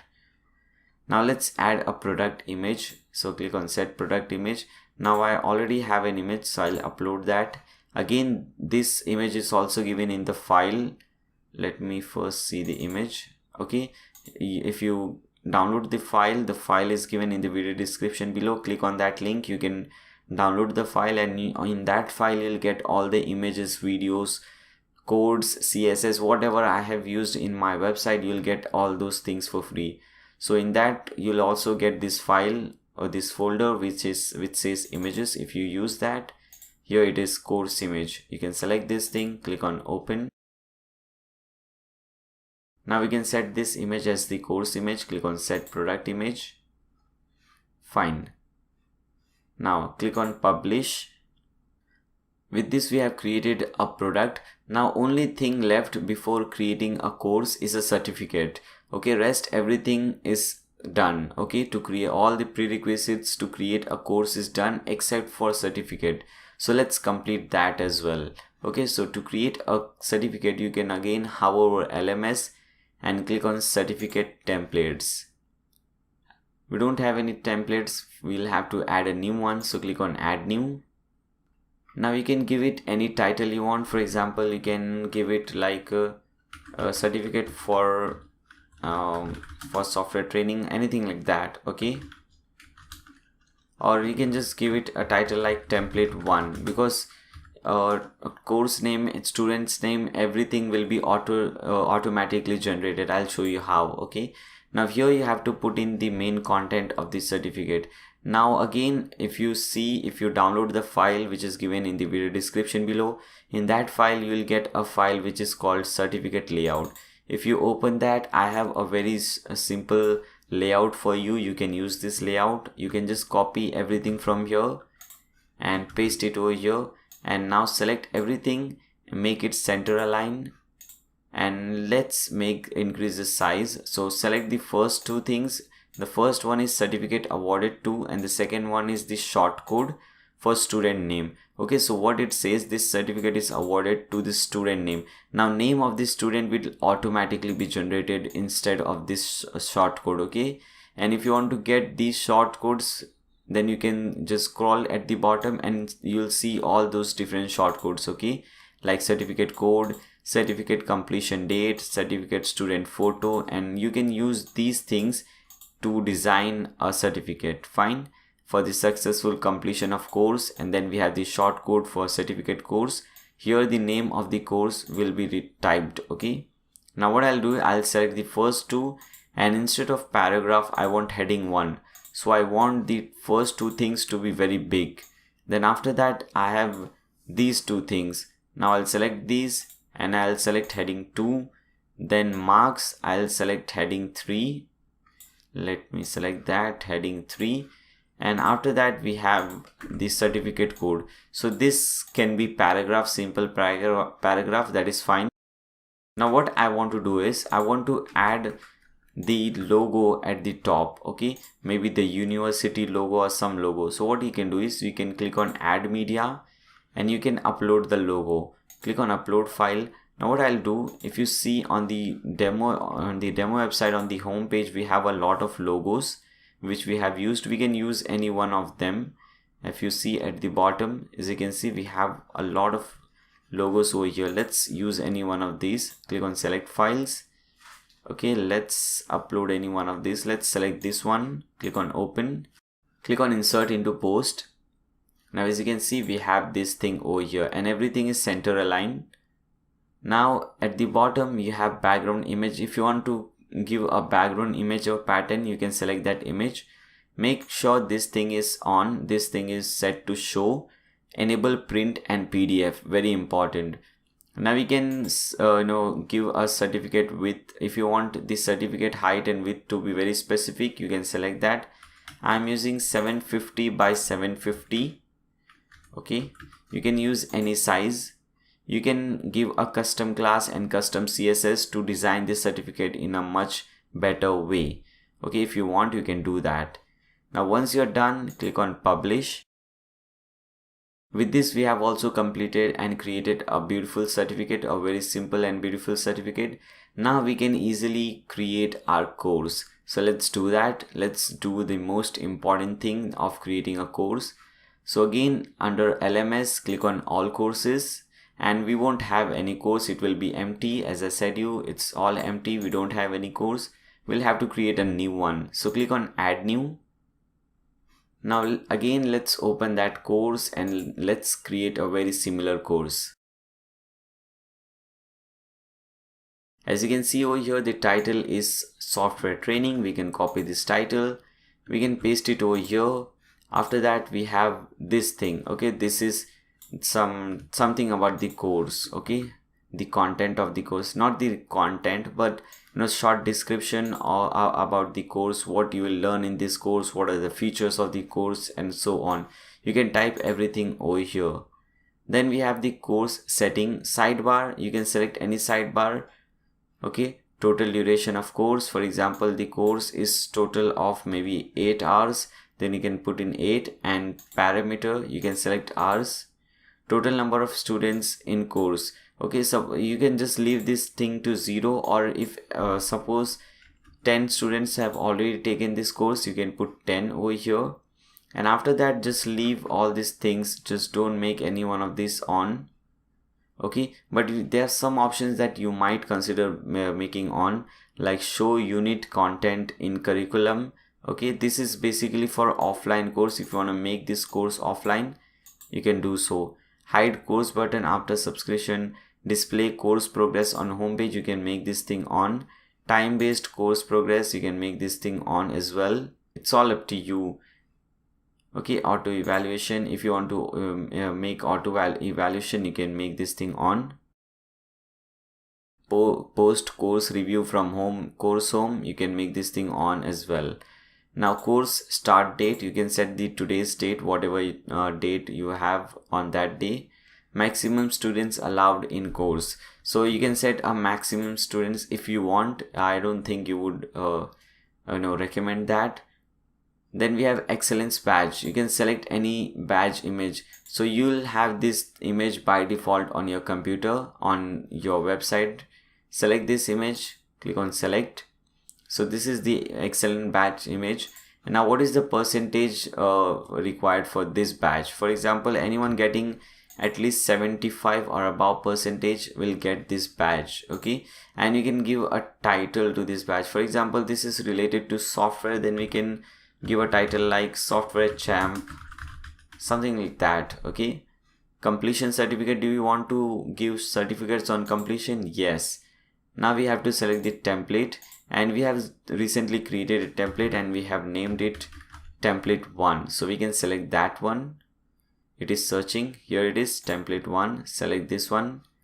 Passing percentage, we will select 40% as the passing percentage, and leave all these things. Come at the bottom, come to this option which says course curriculum, and first add a new section. As you can see over here, there are two different sections, introduction and advanced computing. Now let's first add the first section, introduction. Okay, here it is. Click on add new section and type in introduction over here, and under introduction we can add a course or we can add a lecture. So to add a lecture, click on add unit. Now here search for that unit or search for that lecture. Okay, so that was, I guess, introduction to something like that. No, okay, it was getting started with marketing. So let's type in getting started with, okay, here it is, getting started with marketing. Now we can add another section and let's give it a title of advanced computing, and we can add a quiz in that. Okay, so let's click on add quiz, and we have created a quiz that was, I guess, software quiz. We have named it software quiz. Here it is, and we can drag this thing over here. Okay, once you save everything, you can drag everything, so just leave this thing for now. If you want, you can have a prerequisite course over here. For example, if a user can take this course only if they have taken some basic, for example, this is required, this thing will be useful when you have an advanced course different and a basic course different. So suppose you're creating this advanced course and you have already created a basic course, so you might require user to complete the basic course first to get into this course. Okay, so you can also do that. Number of retakes a user can take on the course, you can set this to anything. For example, 1 or 2, it's all up to you. You can set this to 0 to make it disable. Now if you want to give an instruction to the user, to the student, you can have it over here, and you can also have a message after course completion. So I have a simple thing for this course completion message. You can just copy this. Okay, it's still here, copy it, paste it over here. Fine. If you want to make this course free, you can select this thing, you can make it free, but I don't want to make it free. If you want to make this first section free, you can select yes. Okay, I don't want to do anything. Now we have to associate this course with a product. So we have successfully or recently created a product. We have to search for that product. That was software training. So search for software training, you'll get this product. Okay, and after that everything is fine. Let's see some more option. Come at the top, at the right hand side you have this featured image. Click on set featured image. Let's select this image, course image, set featured image. Okay, course category, you can again give it a category, anything you want, like technology. Add new category and click on publish.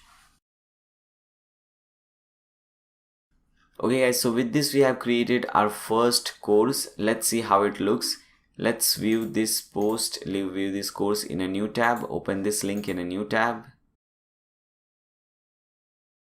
Okay guys, so this is how it looks. As you can see, $50. The title is over, all these things. When we have the curriculum over here, when you click on curriculum, we have introduction, advanced computing, and so on. But again, if you see and if you notice, the design is quite different from the demo website. So let's fix that. To do so, come back to your dashboard and click on customize button. If you don't see customize option, hover appearances and click on customize, the second option.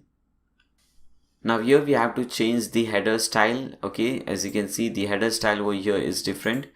So first let's change the header. Go to header, instead of header style default, select transparent, and login style, select anything you want. I'm selecting full screen. Okay, and click on publish. Now again come back and we have layouts. Okay, so we have different layouts like theme layout, directory layout. In the directory layout, select the second one. In the profile layout also select the second one. Group layout also second one. And in the course layout, which is this one, we have to change this one. Again select the second one. Okay, you have different layouts, you can select any one of these. You can select one, you can publish and you can see the changes. Then you can select next to layout and you can see whatever you like the best, you can select that one. I am selecting all those things which I have selected in the demo website. Okay, so in the course layout I have selected this second one. Select that, click on publish. Now let's refresh this page and let's see how it looks. So as you can see, now it looks exactly the same, like the demo website. As you can see over here, same website. The only difference which I see at present is that we don't have the curriculum shown over here. Okay, in the demo website, after the content you have the curriculum shown over here, but we don't have it over here. So after this we have to do that. So once you do, you can just exit out. Now to show curriculum over here, to show our lectures over here like we have on Udemy, what you can do is you can go to your dashboard and from the left hand side you'll see WP LMS. Hover WP LMS and select course manager. Now make sure you have this course status page selected. In this, take this course page section and edit course page is selected in the connect edit course page section. Okay, after that maintain accurate student count, yes. Tab style course layout, make this thing yes. Now after you do this thing yes, it will change the design from here. Okay, disable right click. If you want, you can select that. Course status templates full screen, admin approval for course, yes, require approval, because we don't want anyone uploading anything and just getting approved. We want whatever they upload, whatever they upload on the website, first we want to check whether that is legit, and after that we can approve that. Okay, you have some more options. You can select these things, you can see these options whatever you like, but these options were important. After that you can see all these options. Come at the bottom. Now we have default course block style. Select the third one. This is the style which I have selected. Now after that we have show related courses at the end of single course, yes, because here if you see at the end we have this related courses. Select make this thing yes and click on save changes. Now come back to your website, refresh, and we should see the changes. Now as you can see, we have our curriculum over here and we don't have any related course because we have only one course. That's why we don't see anything at the bottom. But we are successfully done creating the course and changing the design similar to the demo website. Now the most important thing is done, which is creating the course and how you can create a course or something. Now after this, we'll have to start creating our website and designing our website. For example, if you go to your home page, let's see how it looks. Okay, as you can see, this is how it looks, but we have to change this and we have and make it something like the demo website. Let's see the home page for the demo website.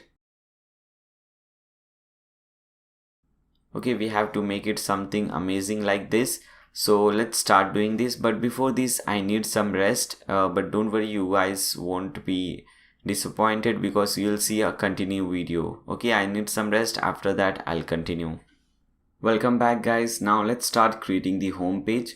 So as you can see at the top we have this section. This is actually a slider, so we have created this using the slider revolution. So let's first create this section. So to do so, come back to your dashboard and at the left hand side at the bottom you'll see something called slider revolution. Click on that. Fine, so first we'll have to create a new slider. So click on this button which says new slider.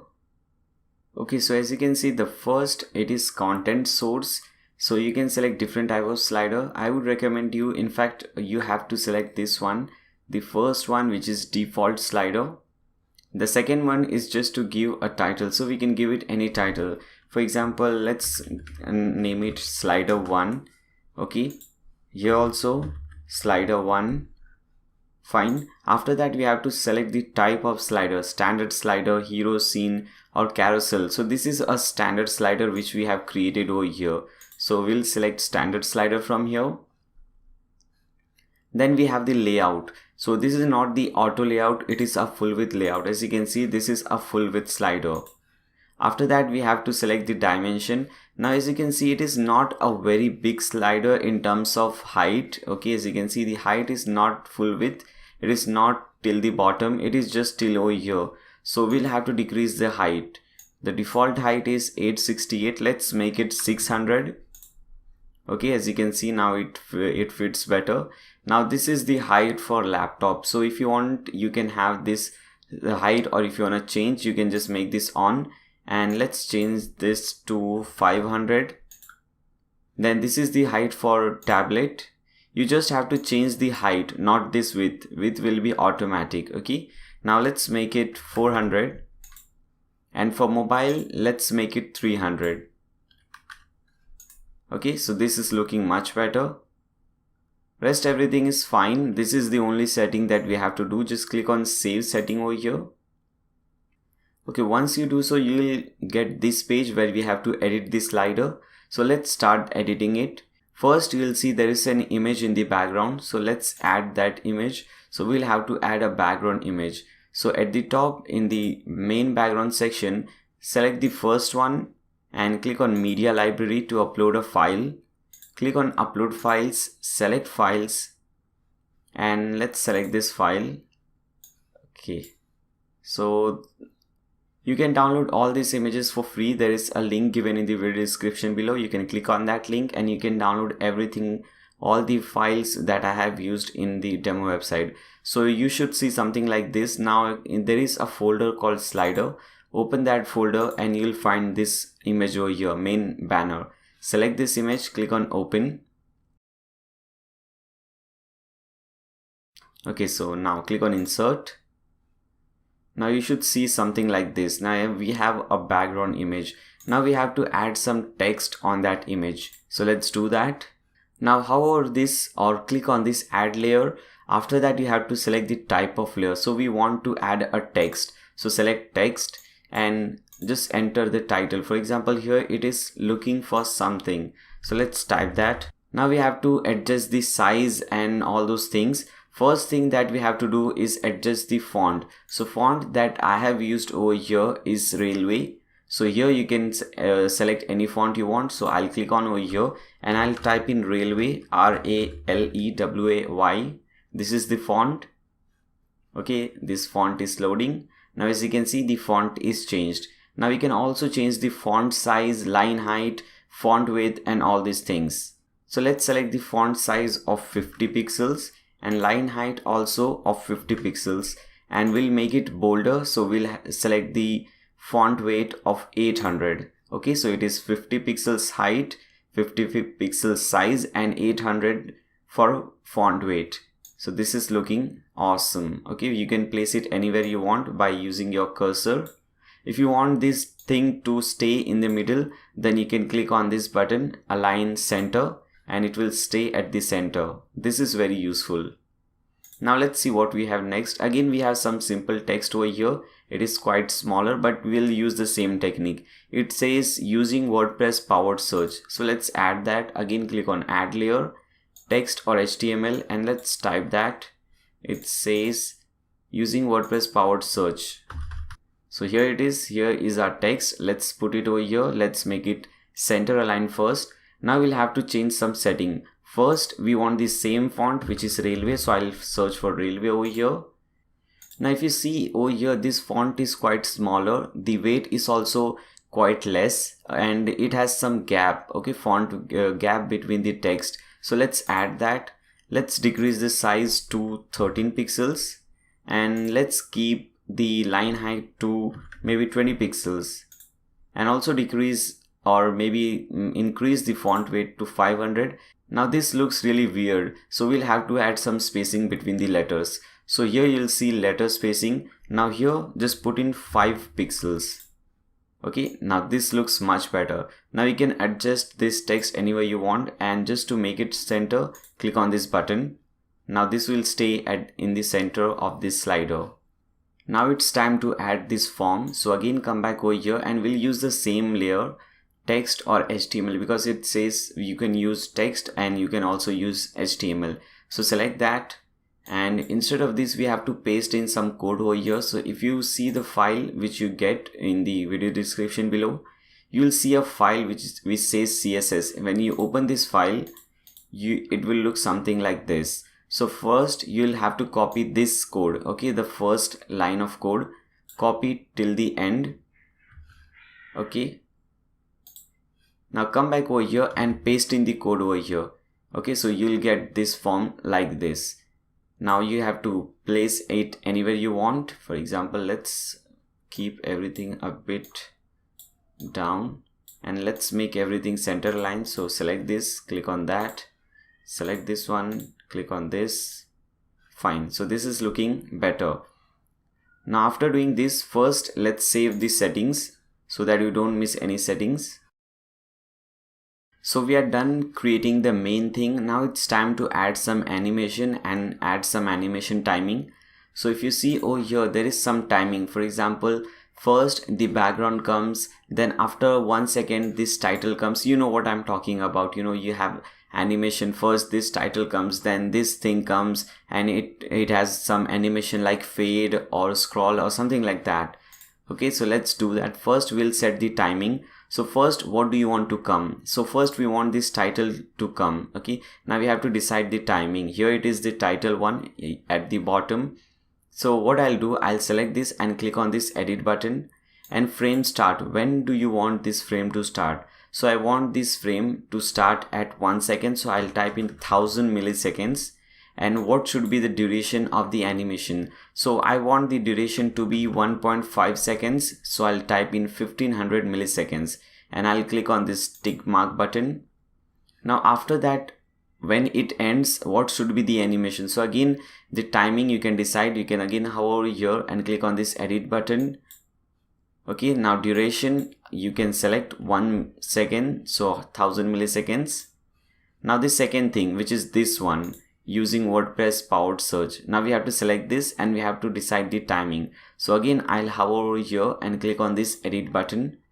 Now I want this one to start a little bit late. So I'll select 1500 milliseconds, which is 1.5 seconds, and duration should be same, 1.5 seconds. So again 1500 milliseconds, and end time will be same, which is 1 second.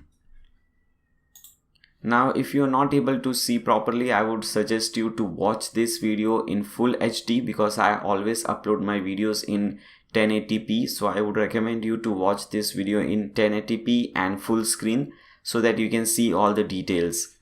Now the form, so select this form. Now this is the last one, the form one. So what I'll do, I'll again hover over here and click on edit. So I want this form to come at the end. So I'll select 2 seconds. Okay, so I want this form to appear at 2 seconds, and I want the duration, the animation duration, to be 1.5 seconds. End time will be same, 1 second. Fine, now click on this tick mark button. So if you want, you can have a just a simple demo. You can click on this play button. As you can see, okay, let us see again. As you can see, first the title comes, then this subtitle comes, then we have the form.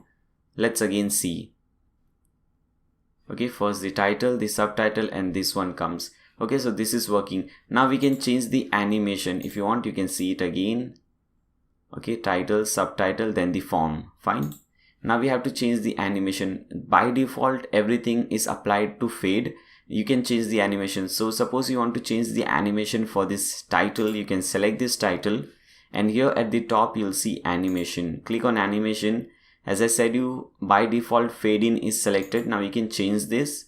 Now there are so many different things. For example, let's select this one, pop-up smooth. Now as you can see, the animation is totally changed. Now this is how it looks. Now if you want to change the animation for subtitle as well, now you can select subtitle. Again, go to animation and change this to anything you want. So let me select this time, okay, letter fly from bottom. Let's select this one. Okay, so this is how the animation is. So you can set any animation to all these things. I think this is enough. Now we can just click on save slide. So we have successfully created this section. Okay, we'll see how to use this section because we have just created it, we haven't pasted it anywhere. Now what I'll do, instead of starting to create the home page, first I'll create this section as well, because this is also a slider. This is also created using slider revolution, this section. So let's also make this section. Okay, so again what we'll do, we'll click on add slider, all sliders. Now again we'll click on add new slider. Again make sure default slider is selected over here, and you can give it any title. Okay, so let's give it a title of slider 2. Let's type in slider 2 over here. Here also slider 2. Now standard slider, slider layout, again full width slider. Now here if you see, this is much smaller than this one. So this one was 600 pixels in height. So let's change this height and let's decrease the height for this one. So maybe I'll select 500, that would be better. And everything is automatically adjusted. But again, if you want to make some changes, you can just make it on and change the size, the height or width, whatever you want to make. Whatever you want to make some changes, you can do that easily. Fine, now let's click on save slide and let's start creating this slider as well. So here also we have a very similar setting. We have an image in the background, we have a title, subtitle and a call to action button. So here we'll see how to add this button and how to link this and how to change the color of this text. So let's do that. Come back to this dashboard. Again, the first step is to set a background image. So click on over here, click on media library, upload files, select files, and this time we'll have to select this one. So select this, click on open, click on insert, scroll down. Now as you can see, we have this thing over here. Now the first thing that we'll have to add is this one, starting online learning. Let's add this text. So again click on add layer, text. Let's type in starting online learning. Fine, click on OK. Now we'll have to change the font family. This time I'll select Roboto, which is a very good font. Now again the size of the font and height will have to change. So if you see in the demo website, this font is quite smaller and the next font, the subtitle, is quite bigger. So first we'll have to set this one. So it is, let's set this to 15 pixels font size and 20 pixels font height, and let's make it more bolder. So let's select 700. Okay, this is looking much better. Bring it over here and make it center align. Now let's change the color of this font. So here we have the color. Select this and you can select any color and you can play around with this color. So let me make this something like this, light blue. Click on OK. So we have a beautiful color to this font. Now we can adjust it anywhere you want. Now the next font is this one, enhance your skills with best online courses. So let's add this as well. Click on add layer, text or HTML, and let's type in whatever we had over there. Enhance, what was that? Enhance your skills with best. Okay.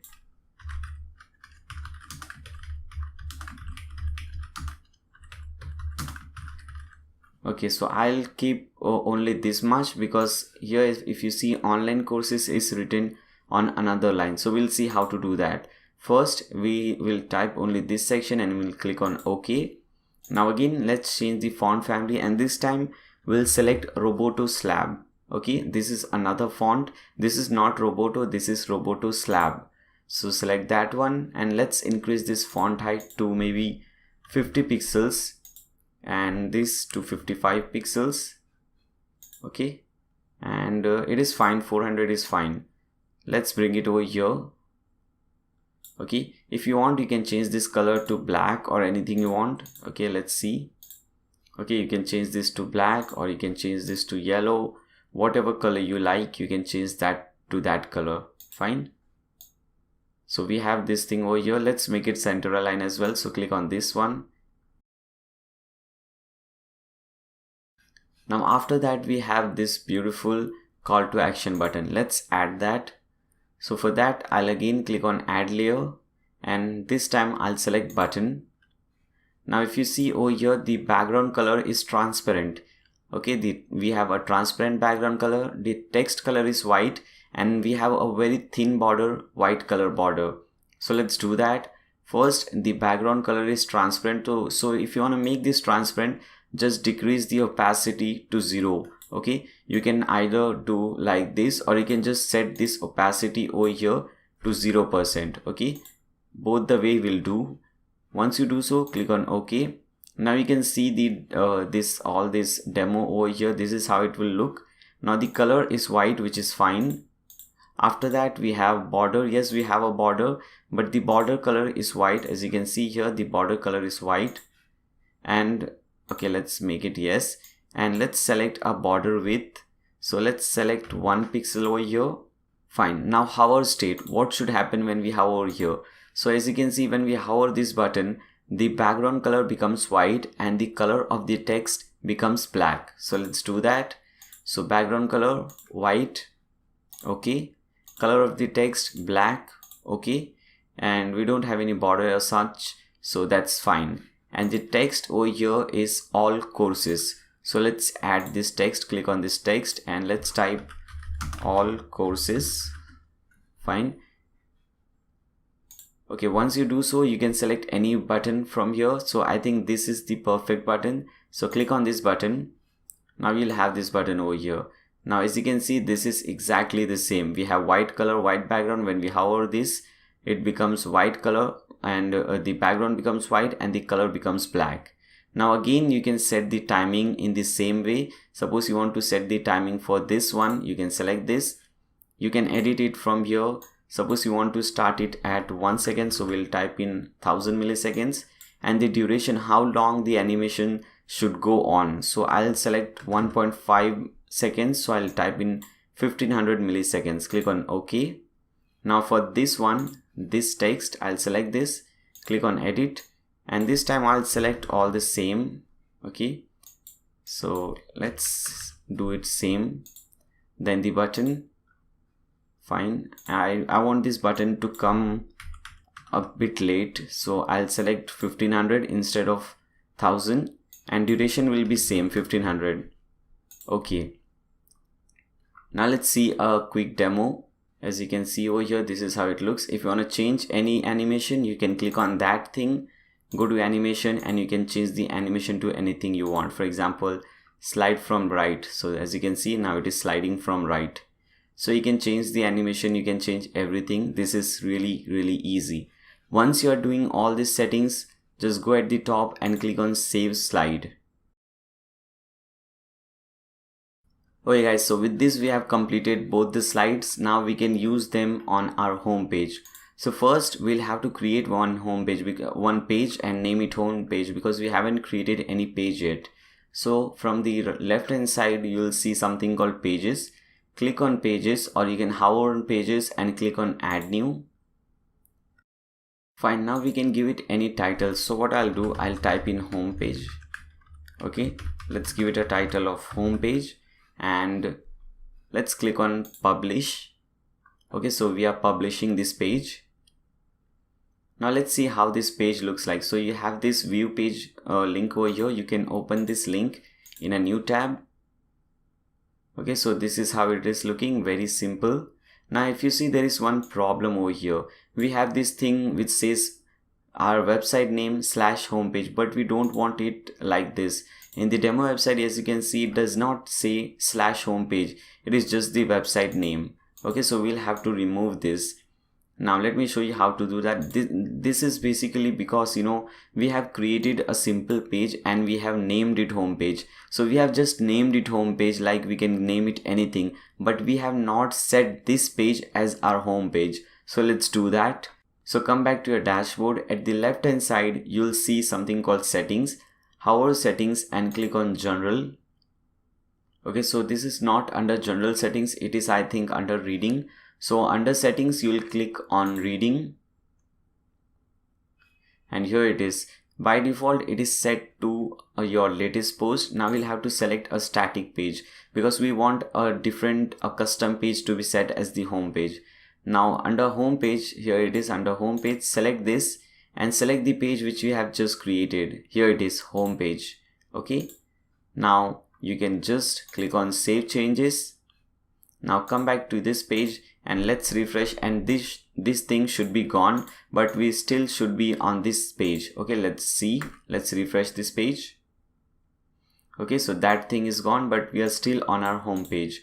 And we don't want this thing as well. As you can see, we want a very simple page. We don't want these things over your home page to be written, because here over here no home page or anything is written. Okay, so for that we'll see how to do that. Let's cut this thing first, and here at the top you'll see edit page. Let's open this in a new tab so that we can edit this page in the background. Okay, so this is what the edit page looks like. Now that is happening, this thing is happening because there is a template that is running. This is the default template.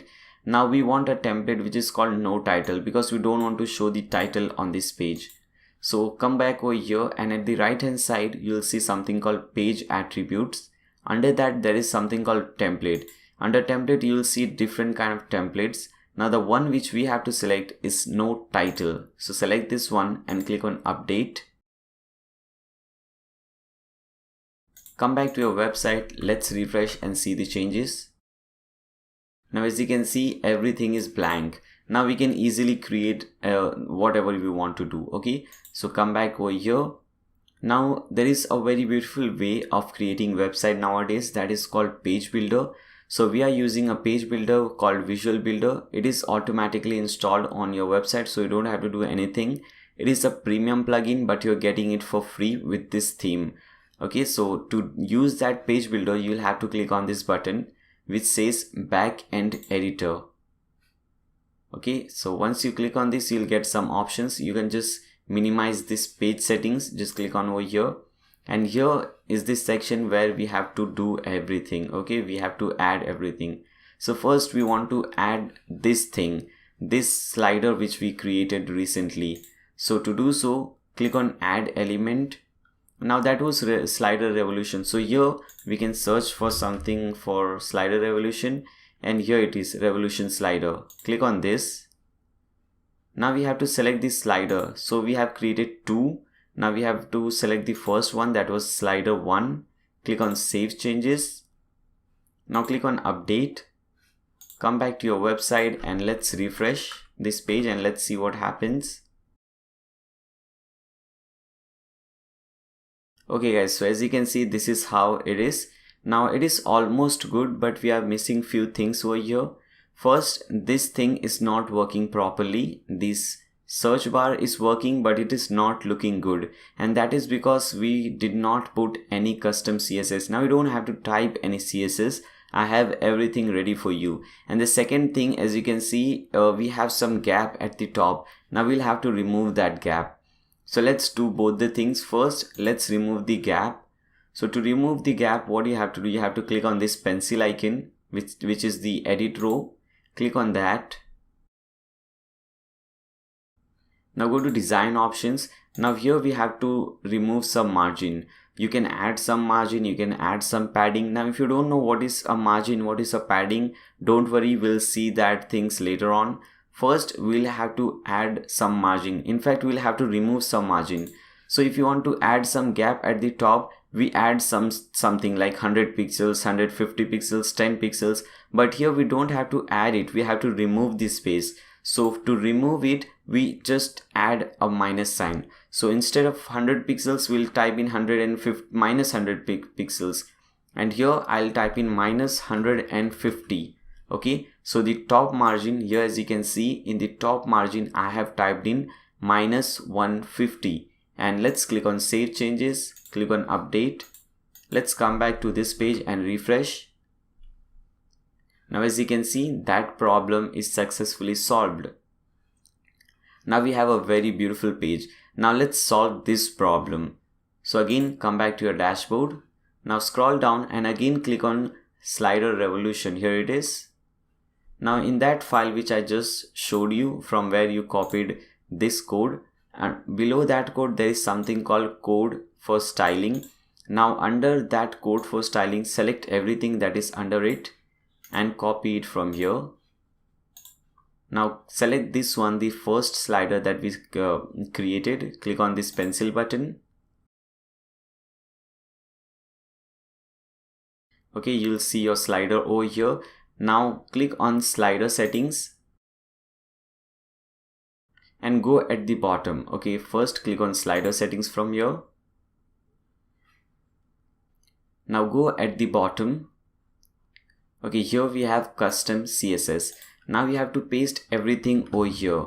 Paste everything that you copied from this document, all these things under code for styling, and click on save settings. Come back to your website and refresh this page. Now everything should be fine. Okay, so animation is working and this thing is also working perfectly. Now we have this thing and it is really looking beautiful.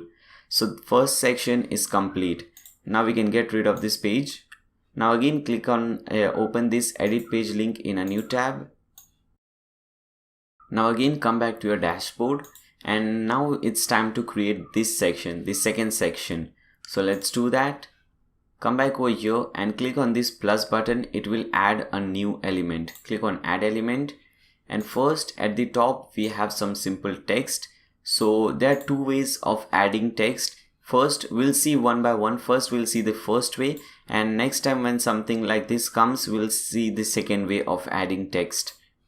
So first let's add a simple text block. Here it is. If you don't find this, just search for text block. You'll find it over here. This is the one. Okay, here it is, your text block, a simple text. Now you can just copy everything from here, okay, and paste it over here. So we have copied and pasted it over here. Now if you see over here, everything is center aligned. So let's make it center aligned. So select everything and select this button. It will make everything center aligned.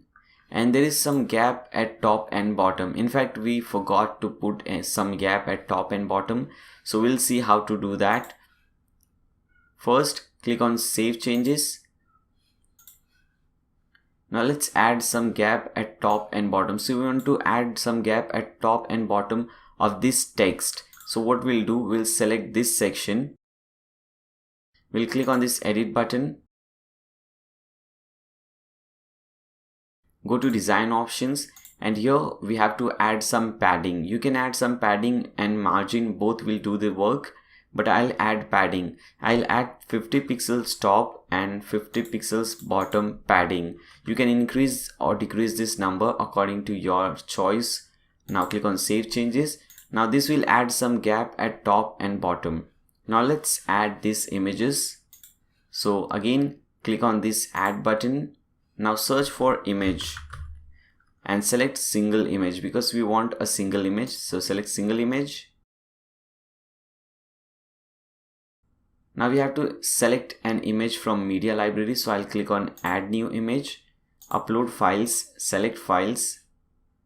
Okay, now let's see. Here we have banner 1. Let's select this one. Click on open.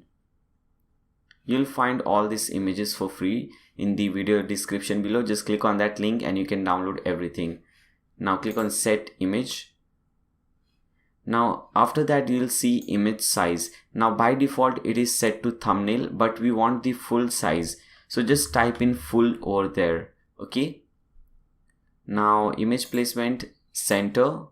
Image style, we don't want any style. On click action, what should happen when someone clicks on this image? So if you want, you can link it to a larger image, or you can link it to a custom link. So you can just type in open custom link and you can type in the link which you want to open. Okay, I'll type in hashtag over here. Okay, so if you want this link to open in same window, you can select same window. If you want this link to open in a new window, you can select new window. Okay, rest everything is fine. Click on save changes. Now if you see over here, we have 4 different images. So what we'll have to do, we'll have to add 4 different columns. Now adding and making that is really easy. What we can do, we can select, we can hover over here and we'll get all these options. So this is the 4 column option, 1/4 plus 1/4 plus 1/4 plus 1/4. Select this one. Now as you can see, we have 4 different columns. Now again we have to repeat the same step, but there is one simple technique. What you can do, you can hover this thing and click on this button. It will clone or duplicate this image. We'll do it 4 times and we'll drag everything from this side to all the columns. Now we don't have to type in again full size image and center align and all those things. It will save a lot of time. Now the only thing that we have to do, we have to change the image. So let's do that. Click on this pencil icon. Again, remove this image and let's add a new one. Click on upload files, select files. Let's select this one, open, set image, save changes. Edit the third one, remove this image, click on add new, upload files. Let's select this file, click on open, set image, save changes, and let's add the last one. Fine. Now again remove this one, click on add new image, upload files, select files, and the last one, banner 4, click on open, set image, save changes. Now we can update this page and let's refresh this page and see what happens. Okay guys, so as you can see, this is how it is looking. I think this is looking nice, but the only problem I think over here is that we don't have any gap at the bottom. Okay, so we need to add some gap below these images so that we have a nice amount of gap over here. Now we'll do that thing easily, and after that we'll have to add this slider. So let's do that. Come back over here. First we'll have to add some gap below these images. So I'll click on this pencil icon, go to design options and click on padding, and let's add maybe 30 pixels bottom padding. We don't want any top padding. We don't want any gap at the top because there is a nice amount of gap over here. So I'll just type in 30 in the bottom and click on save changes. And after that we'll have to add this slider. So that is really easy. Click on add new element, search for slider revolution or revolution slider, select this one. Now this time we'll have to add slider 2, click on save changes. Let's again update this page, come back over here, refresh, and everything should be fine. Okay, so we have a nice amount of gap at the bottom, and this slider is also showing over here. We have the button, text, and everything over here. Now after this we have to add this one, this simple text. This is just some simple text, you can easily do it. And after that we'll see how to add and make these courses. We have already seen how to make these courses. We'll see how to add them and how to change the design and display it on the home page. Okay, so come back to this page, click on add new element, and again we'll select text block. Now let's copy this simple text from here so that we don't have to type anything. We'll just copy and paste it over here. Click on save changes. Now again here we have 3 different columns. So again I'll hover over here, and this time I'll select 1 by 3 plus 1 by 3 plus 1 by 3. It will add 3 different columns. Okay, so we have 1 column, 2 and 3. Now in the second column again we want simple text block. So I'll click on add element, text block, and I'll copy this dummy text from here. This is just some simple dummy text. Copy it and paste it over here. Click on save changes, and in the third section or in the third column I'll add this text. So you don't have to copy and paste all this dummy text. You'll have to put in something about your company, about your clients, or something like that. That will really help you. Okay, so click on this add button, text block, and let's add all this dummy text over here. Click on save changes. Now again if you see, there is a nice amount of gap at top and bottom. So let's add that.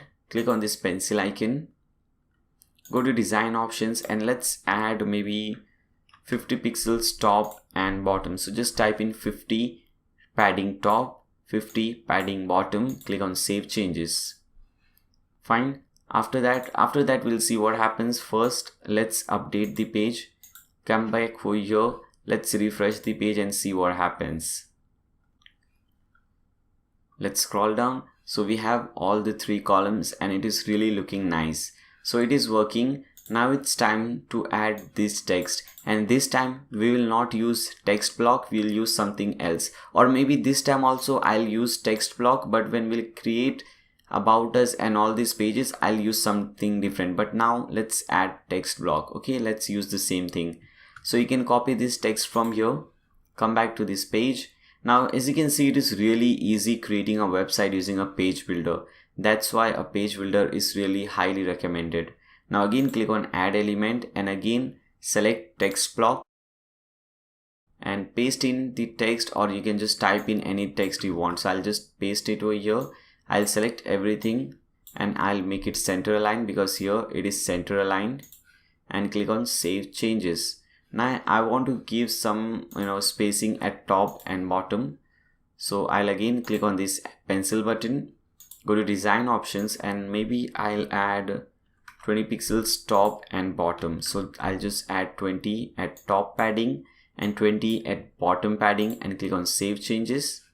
Now after that I have this thing, all the courses displaying over here. So I'll click on this add button. Okay, then after that I'll search for, let me see, go to this section called Vibe Builder, and we have Vibe Grid. So you can also search from here. You can just type in Vibe Grid, VIBE, Vibe Grid, you'll see it over here. Click on this. Okay, so do you want to display any title? I will select no. Select type of the what is the post type that you want to display. So we want to display courses over here, so we'll select courses. If you want to display only quiz, certificates, events or anything, you can select. I'm selecting only courses, so I'll select courses. Which courses do you want to show or display on the home page? So you can select anyone. For example, we can select the courses which has most students or featured course, highly rated courses and so on. So I'll just select the recently published one, and we have some more option. Now here we have to select the style of the course. Okay, so as I said you earlier, so this is the style and this style is the fourth one. Okay, this one, this is the style which is there over here. So if you want this exact same style, you can select the fourth one. Now what I would recommend you is you can just click on everything and you can see how this different style looks, and whatever you like, you select this one. I like this one, the fourth style, that's why I'm selecting this one. Now scroll down. Here we have grid masonry layout, one column in full width. Now I want to show 4 columns. Okay, as you can see I have 1 2 3 4 columns, so I'll select 4 column in full width, and rest everything is fine. Just click on save changes, click on update, and hopefully everything should be fine. Come back to your website, refresh this page, let's see what happens. Okay, so this section is looking really beautiful. We are displaying, or it is displaying only one course because we have created just one simple course. That's why we are not able to see many different courses. When we create more courses, we'll see all those things over here. We have created only one, that's why we are seeing only one. Now let's see how to do what we have next. We have this section now. So let's add this simple images over here. Again, come back over here, click on add new. Again, search for single image. Here it is. Click on single image. Media library, click on add new image. Upload files, select files, and let me select all the files at once. Okay, you can just press Ctrl and select all the files and click on open. Okay, all the files, all the images are getting installed. So let's select one by one. Let's select the first one, click on set image. Okay, after that image size, I will again type in full size, then alignment center, and rest everything is fine. Click on save changes. Now we want around 4 or 6 different columns, so I'll select 6 columns. This is the one, and I'll copy this image 6 times or 5 times and drag all the images over here in different columns. And now I just have to change the image, so I'll click on this edit button, remove this image, click on add new, select this one, click on set image, save changes, select the third one, edit it, change the image, click on add new. Let's select this one, set image, save changes, edit the fourth one, remove the existing image, click on add new, and let's add this, click on save changes, fifth one, remove this one, click on add new, select this, click on set image, click on save changes. Okay, now click on update, come back to this page and refresh this. Let's see what happens now. Let's see how it looks. Okay guys, so this is how it is looking, and this is looking nice. I think the only thing which we are missing is some gap. So let's add some gap at top of this section, this image section. Rest everything is fine. So again, come at the bottom, click on this pencil button, go to design, and let's add maybe 20 pixels top padding. Click on save changes. Again, update this page, refresh it, and I think it should work. Let's see what happens.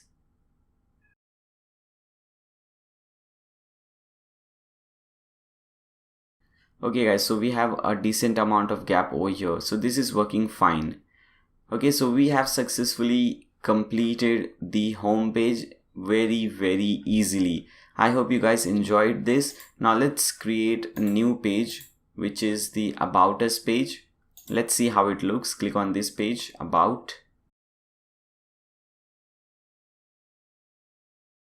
Okay, so this is how it looks. Let's create this one. So first we'll have to create a new page. So again, come back to your dashboard and click on add new page. So you can click on this button, or you can hover pages and click on add new. Both the things will do. Now let's give it a title of about us. So let's type in about us. Again, we'll select the same template, which is no title. Now click on backend editor. So first we have this section, this beautiful section. Let's see how to make this one. We have a background image and this really looks nice. We have a title, subtitle, and a call to action button. Now this time we'll use something different, and we won't use text block to create text. We'll use something different. Let's see what we'll use. So come back over here, click on add element. First let's search for heading, and this is the one which we have to use, custom heading. Okay, so text source will be custom text, and the first text is get started with. So you can copy it from here, or you can just type in any text you want. Get started with element tag. So I'll select H2, text align, center. As you can see, it is centered. Font size, I won't put anything over here because I have already selected H2. But if you want to make it smaller, bigger, you can do so. We'll do that with this text, okay? But for this, H2 is fine. And color, let's make it white. So let's select white color from here. Use theme default family. Yes, we want to do that. Now everything is looking fine. Click on save changes. Now again, click on this plus button to add a new custom heading, and again search for custom heading. This is the one. Now this time let's type in online education. Again custom text, and let's type the text online education. And this time I'll select H1 because H1 is bigger than H2. Now again center align, font size, I'll put in 6REM. Okay, this is a custom font size. You can put in 100 pixels, 50 pixels, whatever you like. Text color, I'll put in white color. After that, font family, Open Sans. Okay, I'll select Open Sans from here. Now font weight, I'll select maybe bold, 800 bold, regular. Okay, because this is quite bolder text, so I'll select 800 bold regular. Now click on save changes again, and after that we have a beautiful button, as you can see over here. So let's add this button now. Again click on this add new button. Now search for button over here. Now we have to select this one. Okay, simple button, go button. Click on this. Now what do you want the text on the button? So here it says get started now. So I'll type the same thing, get started now. Okay, you can link this button to anything you want. So I'll just put a hashtag in the URL. I don't want to link it to anything now. Click on set link. After that, style. So modern style, classic style, there are many different style of button, but here the one which we have used is a simple button. So that is a flat button, so I am using flat. Now there are many beautiful types like modern and 3D. You can use them as well. I am using the simple flat button. And shape, I don't want rounded shape, I want a simple square button. Color, I am selecting blue because here I have selected blue. You can select any beautiful color, any beautiful shape. I'm just trying to make it exactly like the demo website, but you don't have to do that. You have to see what looks much beautiful according to you and just do whatever you find beautiful. Okay. Now size, normal, which is fine. Alignment, center. After that, if you want, you can use some icons. Rest everything is fine. Click on save changes. Now you can see a preview of this button. This is how it will look. Now again, what we'll do is we'll add, or maybe we'll remove the gap. So again, we'll do -150 over here. Click on save changes like we did in the home page, because we have to remove the gap at the top. And if you see, there is a background image to this entire section, and we have a nice amount of gap at top and bottom of this content. So let's do that. Click on this pencil button to edit this row. Now row stretch, we want to make it stretch row, so that will make it full width. After that, go to design options. Okay, now we'll have to add some padding. Okay, as you can see, there's nice amount of gap over here and at the bottom. So let's add maybe 100 top padding and 100 bottom padding. That should do. And we want a background image. So here you can select the background image. Click on this add new. Go to upload files. Select files and go to slider, I guess. No.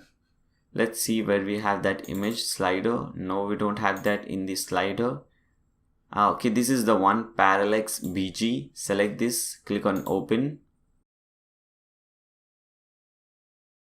Now again, click on set image, save image, and click on publish. Let's cut this page because we are done with the home page.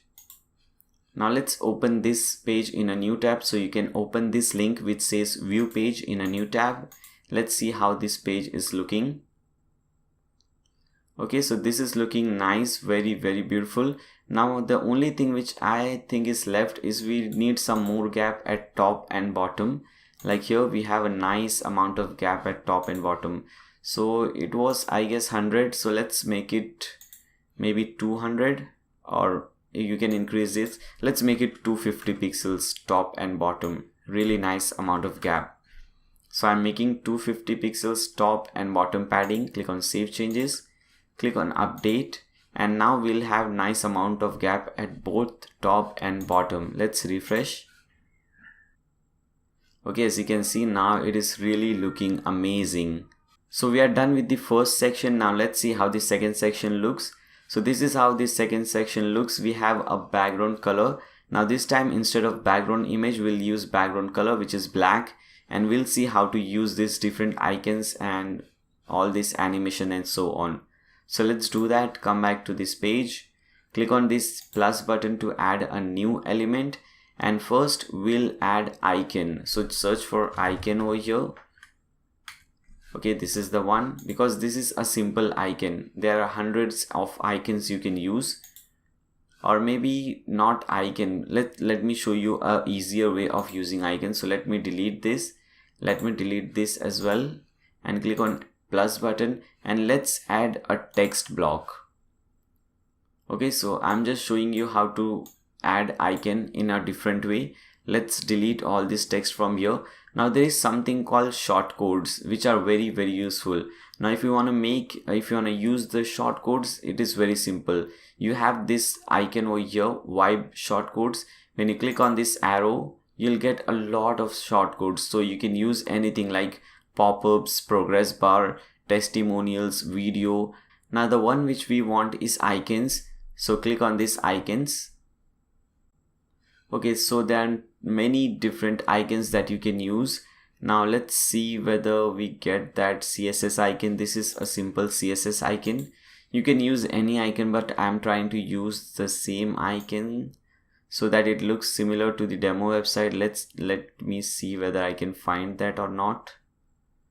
Okay, let's use this icon instead of that one, the Windows icon. So let's select this one.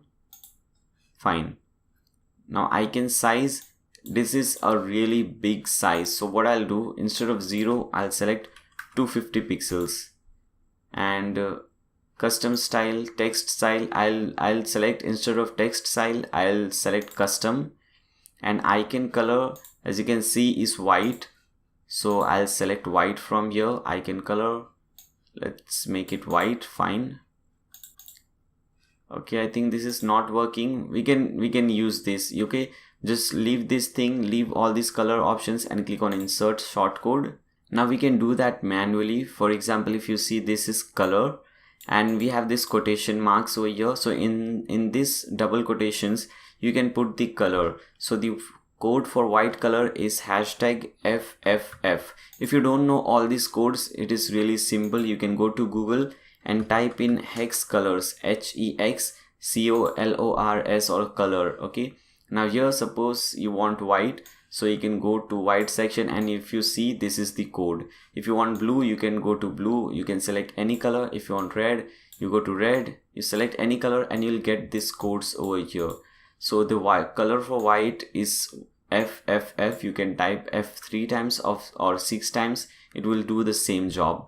So let me copy this code and let us put and paste it over here. Now we don't want any background color, but we want a hover color. So as you can see, when we hover this, it becomes blue. So let us select this blue color. Okay, let me select this blue color. Okay, this one. Fine. Now let me copy this code from here. Now hover color, I'll put this color over here. And rest everything looks fine. So click on save changes. Now here we have two different columns. The first column is this icon, but we have another column and we have all this text and buttons over here. So let's do that. Again, first we'll have to add a column. So hover over here and select the second one, half plus half. So we have two columns. Again click on add new and again select text block. So first we have very simple text. So what you can do, we can simply copy this thing from here and let's paste it over here. And if you notice, all this text is white. So what we'll do is, we'll select all this text from here, go to text color and select white color. So all the text has become white.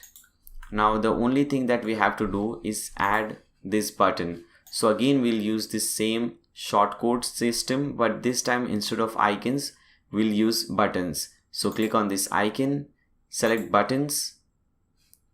Okay, link URL, we'll just type in hashtag over here.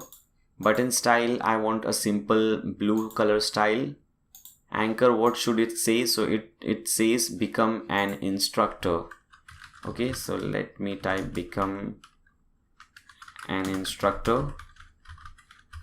Now later on in this video, we'll create a page, a sign up page or registration page for becoming an instructor. So after we create that, you can come back to this thing and you can replace the link URL to that page link. Okay, now click on insert shortcode, click on save changes, and hopefully everything should be fine. Let's see what happens. Click on update, come back to this page and refresh it. Now scroll down. Okay, so there is some problem. Okay, fine. The problem is very simple. We forgot to put that background color, black background color. Okay, and also we'll have to add nice amount of gap at top and bottom, because all the text over here is white. That's why we are not able to see it. So let's add a black background color over here. Click on this pencil button, go to design, now background color, and let's select black from here. and let's add some gap at top and bottom. So let's add maybe 100 pixels top and bottom. Padding, click on save, again click on update, come back to this page, refresh, and this time everything should be fine. Okay, so again it is looking better, but still we forgot one more thing, and that is to make this row full width row. That's why we are getting this gap from both the side. We don't want that. So again come back over here, click on this pencil icon. Now row stretch, we'll have to select stretch row. Instead of default, select stretch row, click on save changes, update, come back to this page and refresh, and it will solve the problem. Okay, so let's scroll down, and now as you can see, this is looking beautiful and all the settings are done. Okay, so this is now looking awesome. Now let's see the last section. This is also a very easy section. Let's start creating this. Come back to this page, click on add new element, and again search for text block. And here we have a very simple text, so we don't have to do anything, just copy it from here and paste it over here. The only thing that we need to notice, or you need to notice, is this thing. Okay, the bottom text has some hyperlink. So let me show you how to put that. First let me remove this. So it is just a simple text, but if you want to add some link, like we have it over here, when you click on this button or when you click on this text, it will open some link. So if you want to do that, if you want to add some link to this text, you can select this text and you'll have this option which says insert or edit link. Click on this and paste in the URL that you want to link. So I'll just put in a hashtag over here and click on apply. Now as you can see, this has turned blue, which means the settings are applied. Now click on save changes. Again we want 2 different columns, so let's do that. Hover over here, select one half by half, so select this one. Now in this also we'll have to create these 2 things, these 2 beautiful things. So click on add new, search for text block. I'm trying to use text block as much as possible. You can do it by other ways as well, but I'm trying to use text block because using that is very simple, and when you use the same thing, you become expert in that. So that is what I'm using, that is why I'm using that. So here first we'll have to add the image and then some text. As you can see over here, we have the image and then some text. First let me copy this text. Now first let's add an image. So click on add media, upload files, select files, and let's add this guy's image. Select this image, click on open. Okay, now click on insert into page. Okay, so here it is. Now what you have to do, you have to click on this image and align it to the left. So select this one. Now after that we'll have to add the text. So paste in the text over here. Now come back, give a space between all these things. Now let's add another image. So click on add media, upload files, select files, and let's add this image now. Click on open. Now click on insert into page. Now this time let's copy this text and paste it over here. Okay, we forgot one thing, to make it left align. Okay, so select this image and select align left. Fine, this will solve the problem. Now click on save changes. Now let's add some gap at top and bottom. So select this pencil, go to design option, padding, let's add 50 pixels top and bottom, padding, and click on save changes, click on update. Come back to this page, refresh it, and everything should be fine. Now let's scroll down. As you can see, this section is also looking beautiful. So we are also done with the about us page. Now the next thing that we have to do is create the contact us page. First let's see how a contact us page looks like. So click on contact us. Okay, the map is not displaying over here, we'll fix that. So we have this map and we have all this text over here. Okay, so we'll see how to do all these things. It's really easy. So let's cut this page now because we don't need this. Cut this thing as well. Come back to your dashboard and click on add new to add a new page. Now let's give it a title of contact us. So just type in contact us, and this time instead of default template we'll have to select contact page. Okay, this one. Now this will add this map over here, but this map will not show right now. We'll have to do some changes over here. We'll see how to do that, don't worry. Now after that we have all these things to be shown. So again we'll click on backend editor, click on add element. First one is simple text block. As you can see, this is just some simple text. So I'll copy it and paste it over here. Let me select everything, paste it, click on save changes, and this time as you can see we have one column over here and the next column is divided into two columns. So let's add something like this. Hover over here and let's search for something like this. Okay, so I think do we have anything like this? I don't think so. I think we'll have to add a custom column for this one. So what you can do, you can hover over here and click on custom. Now what I have to do, now let's do one thing. First let's divide it. So let's make it half, 1 by 2 plus, now instead of half, because if we add half plus half it will become 2 columns, but I want this second column to be divided into 2, so that we can easily do that by making 1 by 4 plus 1 by 4. This should do, hopefully. Now click on update. Fine, it has worked. As you can see we have one column and the second column is divided into 2 different columns. So I hope you understood this thing. Now let's copy this text from here, our philosophy, and click on this add button, text block.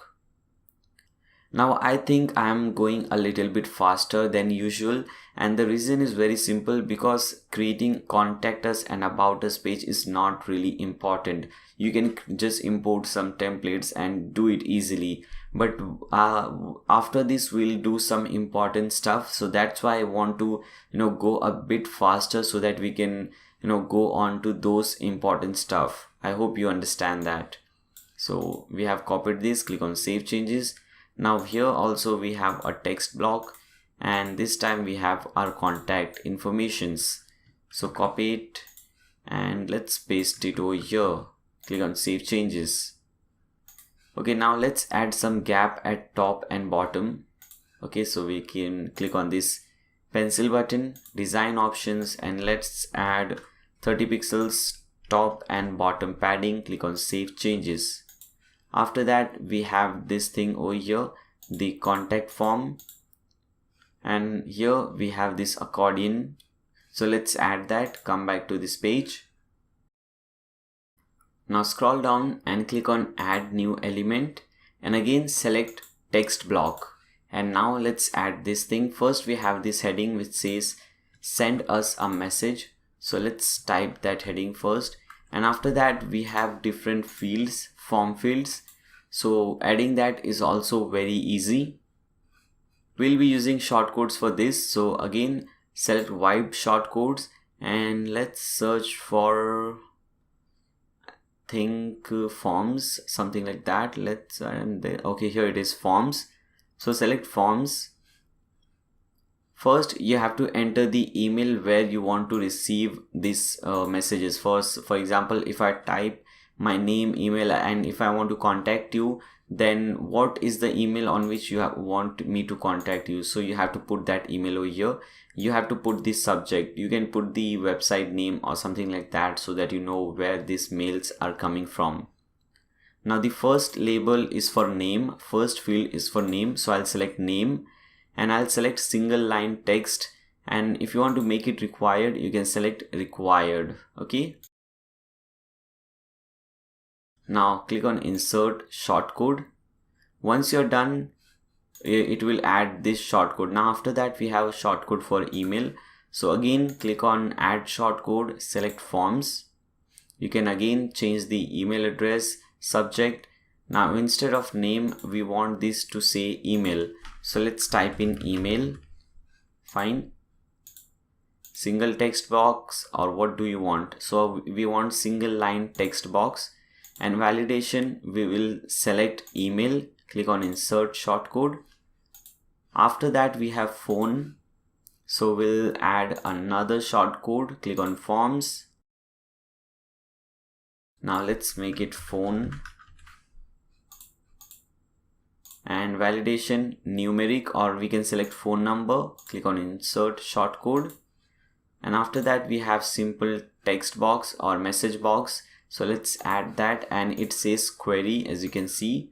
So again let's add a shortcode forms, and this time it says query, or you can just type in message, it's all up to you. And now we don't have to select single line because it is a message. We don't want single line, we want multiple lines.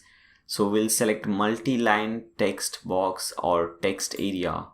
And validation, we don't want any validation to be applied to this one, so we'll select none and click on insert shortcode. And the last one is a simple submit button. So again we'll click on add shortcode and forms. And now form element will select submit button, validation none, and you can say what the button says. For example, here the button says submit, so you can type in submit over here. Fine. Now click on insert shortcode, click on save changes, and again we have two different columns. So let's divide this to two different columns, and in the next column we'll have something called accordion. So search for that, ACCOR, this is the one, accordion. Now as you can see, the first section, it says our mission, and we have some text in it. So let's copy this text and let's edit the first section. So the titles should be our mission, and just leave this section ID and just click on save changes. And in this title we want to add some text. So what we'll do, we'll click on this add button, text block, and we'll add the text whatever you want, and click on save changes. And similarly you can add section 2, section 3 and everything. Fine. So I won't do that. I don't want to waste your time and my time. And let's add some space at the bottom. So let's click on pencil, go to design, and let's add maybe 50 pixels bottom padding. Click on save changes and make sure contact page is selected. Click on publish. Let's view this page in a new tab. Let's see what happens. Okay, so the map is not working as expected, and rest everything is working and it is looking nice. Now this is not working because to make this thing work we need something called API. We need to create some API. So it is really easy. Open a new tab and type in console.developers.google.com. Now first we'll need to enable APIs and services. So click on this button which says enable API and services. Okay, first you'll have to create a product, but I don't need to create it because I have already created it. But if you have not yet created it, you can click on over here and click on this button to create a new project. Okay, you can name it anything, and after that you can follow my steps, whatever I'm going to show you. Let us go to console.developers.google.com. Okay, as you can see, this project block.dude is selected. After that you have to enable some APIs and services. So click on this button which says enable APIs and services and search for Google Map. Okay, Google Map JavaScript. So this is the one, Google Maps JavaScript API. Open this and click on enable. Okay, so it is enabling the API. Okay, so it says to use this API you need credentials. Click create credentials to get started. So you can click on over here credentials and click on create credential. Now from here you will have to select API key. So select API key, and we have the API key over here, but we cannot use it right now. First we'll have to verify a domain. So first let's cancel this thing. Go to domain verification. First copy your domain from here. So this is our domain lms2.nayashik.com. Copy it, come over here, go to add domain, paste it over here and click on add domain. Now it will take you to some different page where you will have to verify that you own this domain. So again you will have to click on this button which says add a property and paste in your domain. click on continue. Now they have this file, so you have to download this HTML verification file. As you can see, it has downloaded, and we have to upload this file on our website, and after that we can click on verify. So you can do it easily using FileZilla. So open FileZilla. Fine, now you have to find the folder of your website. So I am using lms2.nailshake.com. So let me find that folder. Here it is, lms2.nailshake.com. Now you have to save, you have to paste this file which we just downloaded in this folder. So what I'll do, first I'll open this file in a folder. Okay, this is the one. I'll copy this file on my desktop so that I can easily open this. Then again I'll go to FileZilla. I'll refresh my desktop. Now I have this file over here. I'll just drag this file on my website folder. Okay, it says transfer finished. Let's cancel this. Now I'll come over here. I'll click on I am not a robot. Click on verify. Fine, so it says it is verified. Now we can go back. So click on this button. Again go back, or maybe we can just cut this thing. Now again it will ask you to put in your domain name, so you can just copy your domain name from here. Come back over here, paste in, click on add domain. Now this time it will take, as you can see, it has accepted your domain. Now come back to credentials, copy this credential or copy this API key, just copy it, and now we have to paste it over here on our website. Now from here at the left hand side you have WP LMS, hover WP LMS and click on, I guess, miscellaneous. Click on miscellaneous. Now we have to copy this code from here, this API code from here, and paste it in this miscellaneous settings. Now here we have different options. Just scroll down and let's see what option we need. So here we have Google Maps API key. Just paste in that API key over here. And now here you have to paste in the latitude and longitude of your location. Now if you don't know the latitude and longitude, which I obviously guess you won't know that, so it's a very simple trick. Just open a new tab, type in latlong.net. okay, it's a website. It will help you to get your latitude and longitude code. Now type in your address over here. What I'll do is I'll just type in Mumbai, click on find, and now you can select any location you want. For example, this location. Whenever you click on wherever you click, you'll get this latitude and longitude. So first copy this latitude, come back over here and paste it. After that put a comma, again come over here, copy the longitude and paste it. Now we have do you want to show the satellite view or the road map? You can select any one of this. You can select road map if you want, and you can go and click on save changes. Now come back to this page. Let's refresh and hopefully this should solve this problem. Okay, so as you can see, now the map is showing and this is looking beautiful. So with this we have completed our contact us page. Now it's time to create different sidebars. Let me show you what do I mean by that. Let's go to our home page. Now let's open any one of this course. We have only one course, so let's open this course.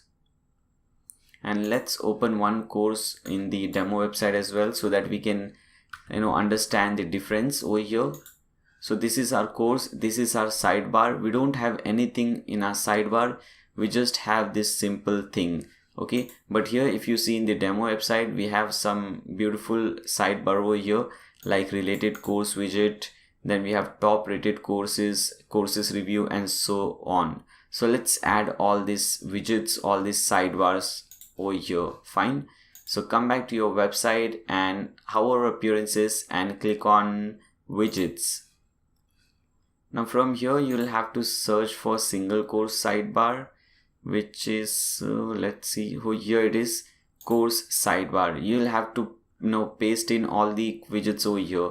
So let me show you. First one is related course widget, which is a carousel. As you can see, it is a simple carousel. So let's search for that. Let's see, BuddyPress course stat, BuddyPress course search widget. related courses widget. Okay, so this is the one we want, BuddyPress related courses widget. Select this one, and from here select course sidebar and click on add widget. So it will add a widget over here. Now what do you want the title to be? Related course? Yes. Show from same course category or show from same instructor. You can select anything you want. Number of courses to show and the style. So here we have course style, image style, site style, and whatever style you want. Fine. After you're done with this, click on save. After this we have top rated course. So come back to this page again, and now select this one, BuddyPress course widget. If you want to add, you can just drag this widget over here. Okay, this is also a way to do that. Now what do you want the title to be? So here the title is top rated course. You can just copy this title or just type it over here, top rated course. Style, single or carousel, you can select your style, or list. So I'm selecting list from here. Okay, list with reviews or rating list, you can select that. You can select any category to show over here and order by name and all those things. Number of courses to show 5. Click on save. After that we have courses review. So let's search for that. Course review. Here it is, course review widget. Let's drag it over here at the bottom, course review. And we want the title to be course reviews, which is fine. Style is single, which is fine. Number of reviews to show 5. Fine, this should work. Let's refresh and see what happens. Okay, first of all, we don't have any related course because we have only one course, and in the top rated course we have only one single course. But now you know that how you do it. Okay, so this was the sidebar for single course. Now we have to see the sidebar for the course page. For example, if you go to this course category, technology, let's click on that. Now as you can see, there is a sidebar over here as well. Now we can control this thing as well. Now let me show you. So let's go to this technology from this demo website,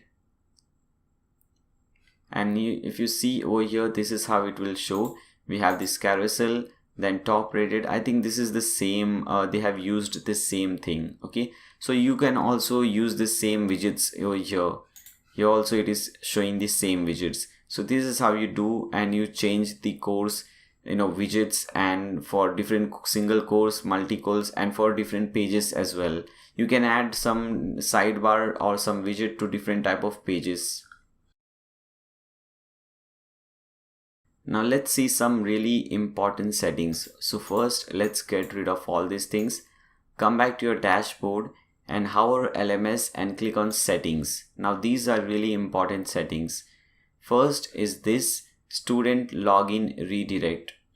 Okay, I think before this we have to check one thing. So what you can do, you can scroll down and you can select settings, and let's open this in a new tab so that we are on this page. We don't have to exit this page. Let's see the general settings. Okay, so this is done. Just make sure that this membership and anyone can register is tick marked. Okay, just make sure this is done. So let's come back over here, student login redirect. So after this student logins to your website, which page do you want them to show first? Home page, course page, dashboard page, whatever page you want them to show, you can select that page. Instructor login redirect. Now for instructor, it will be better to show the instructing course page because they are interested in the courses they teach. Or you can select dashboard, any page you want. Now we have some more settings over here. Enable one session per user. You can set this thing. Hide administrators in instructors. Okay, so you can do these things as well. And let's see some important settings. Okay, so here it is. Make sure these things are tick mark. Enable student menus, enable instructor menus, because we want to show students a different menu and instructors a different menu. That is really important. I'll explain you why and you'll understand it much better. After that, you can select the visibility, course member, who all can see the course member page, who all can see the curriculum page, and so on. and rest everything is not really important, but you can go through all these options. Okay, and if you can change everything according to you. Now let's click on save settings. Now go to registration forms. Now here you can control the options that you want for user whenever they try to register you to your website. So let's add a new form. Click on add registration form, and let's add a form for instructors. Let's type in instructor form, anything, you can name it anything you want. Now let's click on add form. Now as you can see here, we have one field automatically done. Field name, you can add some more field.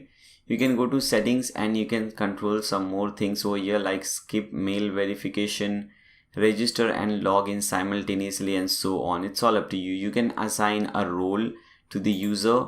So for example, you can assign student. So anyone who signs up or registers with your website, by default they will be students, and if they want to become instructor, you'll have to manually accept them to become instructor. Or if you want to select instructor, you can select that.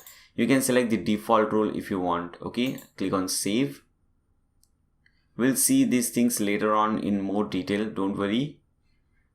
Now go to course settings. Okay, what all do you want to show? Price, prerequisite course, course duration, course location, course labels, and so on. Okay, these are all the details that will be shown. Okay, course badge and everything. Now logged in menu, course menu, member type, group type. We'll see these menus in different way. First we'll have to create some menus, so just leave these things for now. Now go to commissions, because this is a very important thing. We'll have to set a commission. So first we'll set a commission. For example, for this course you can select a commission. For example, I am setting this to maybe 50%. So I'm setting a commission of 50% to this course. So whenever this course makes a sale, the instructor, whoever has created this course, will get 50%, and I, as the administrator and owner of the website, will get 50%. Now to set this commission, just click on set commission. And whenever you want to make payment to this commission, you can just click on pay commissions. You'll see you'll have to select the commission time. Okay, set time period. Click on show. If there is any sale made, you'll see over here. So there are no sales made. But if there is something that is made, if there is any sale made, you can pay them through PayPal. Now let's create different menus for different users. For example, different menu for instructor and a different menu for simple student. So to do so, hover appearances and click on menus. Now you can name it anything. For example, let's name it instructor menu. Okay, so that we know that this menu is for instructor. You can name it anything you want. Click on create menu. So what are the different pages that you want the instructor to see? So if you want to see all the pages, you can click on view all. Now we want to show them the home page, about us page, all courses page, contact us page, then course status page if you want. Okay, my account page, very important. Okay, find all these pages. Click on add to menu. So they will see all these pages over here, and from here, from the bottom, you will select main menu for instructor. This is very important. Now click on save menu. Now before proceeding further, let's make few more pages, because there will be one more page required for the instructor, which is to create a course. Where will they go to create a course? So let's create few pages. So what you can do, you can hover pages and click on add new. Now what I'll do, I'll open this add new in a new tab, so that we are on this page and we are also on this page. We don't have to exit this page. Now let's name this, let's give it a title of create a course. Fine. Now we just have to do one simple thing. Under template, just select create content. You just don't have to do anything. Just give it a title, anything you want, and select the template create content and click on publish. Now let's add some more pages. So click on add new. Let's add a page called become an instructor. Okay, so this page will be shown to all the regular user who want to become an instructor, and go to template and select. Now go to templates and select start course page and click on publish. So once you are done that, come back to this page, the menus page, and let's refresh it. Now we need to add one more page over here, so click on view all, and let's add this page, create a course, and click on add to menu. Now you can rearrange this according to your need. Now this is the most important page, create a course page. Make sure you set this page for instructors, and make sure you select this thing, main menu for instructor, and click on save menu. Now let's create a new menu for students. So click on create a new menu. Let's name it student menu or students menu. Click on create menu. Now let's see what all pages do you want to show them. We want the home page, about us, all courses page, and become an instructor page, because the user might be interested in becoming an instructor, so we will add this page as well. Contact us page and create a course page. So when they actually this is not required, but because when they will click on this create a course page, they will get a message that your user, you first sign up as an instructor, and so on. My account page and add to menu. Again, you can rearrange this according to your wish. Okay, it's all up to you. Now just make sure that you select main menu for students. Now click on save menu. Now we'll have to create a new menu for anyone who is not registered, who is just a first time visitor. They are neither a student nor a instructor. So for them, we'll have to create a new menu. So click on create a new menu, and let's name it primary menu, or anything you want, like main menu, primary menu. It's all up to you. And just make sure primary menu or main menu is selected from the bottom. Here it is, main menu. Now here, this is the page where anyone can see, who all are not logged into your website, they will see this menu. So we want the home page, about us page, all courses page, and then we want okay, so fine, we want the my account page, because when they will click on my account, it will ask them to first register. Okay, so that is also very important. And what do you want? We want contact us, we want become an instructor, because the person who is coming to your website might be interested in becoming an instructor. So make sure you have this thing as well. Now click on add to menu. Now there is one more page which we need, and that we won't find it over here. We'll have to go to custom links and type in your website link over here. Just copy it from here, paste it over here, and after / just type in register. Okay, fine. Now here you can just type in register.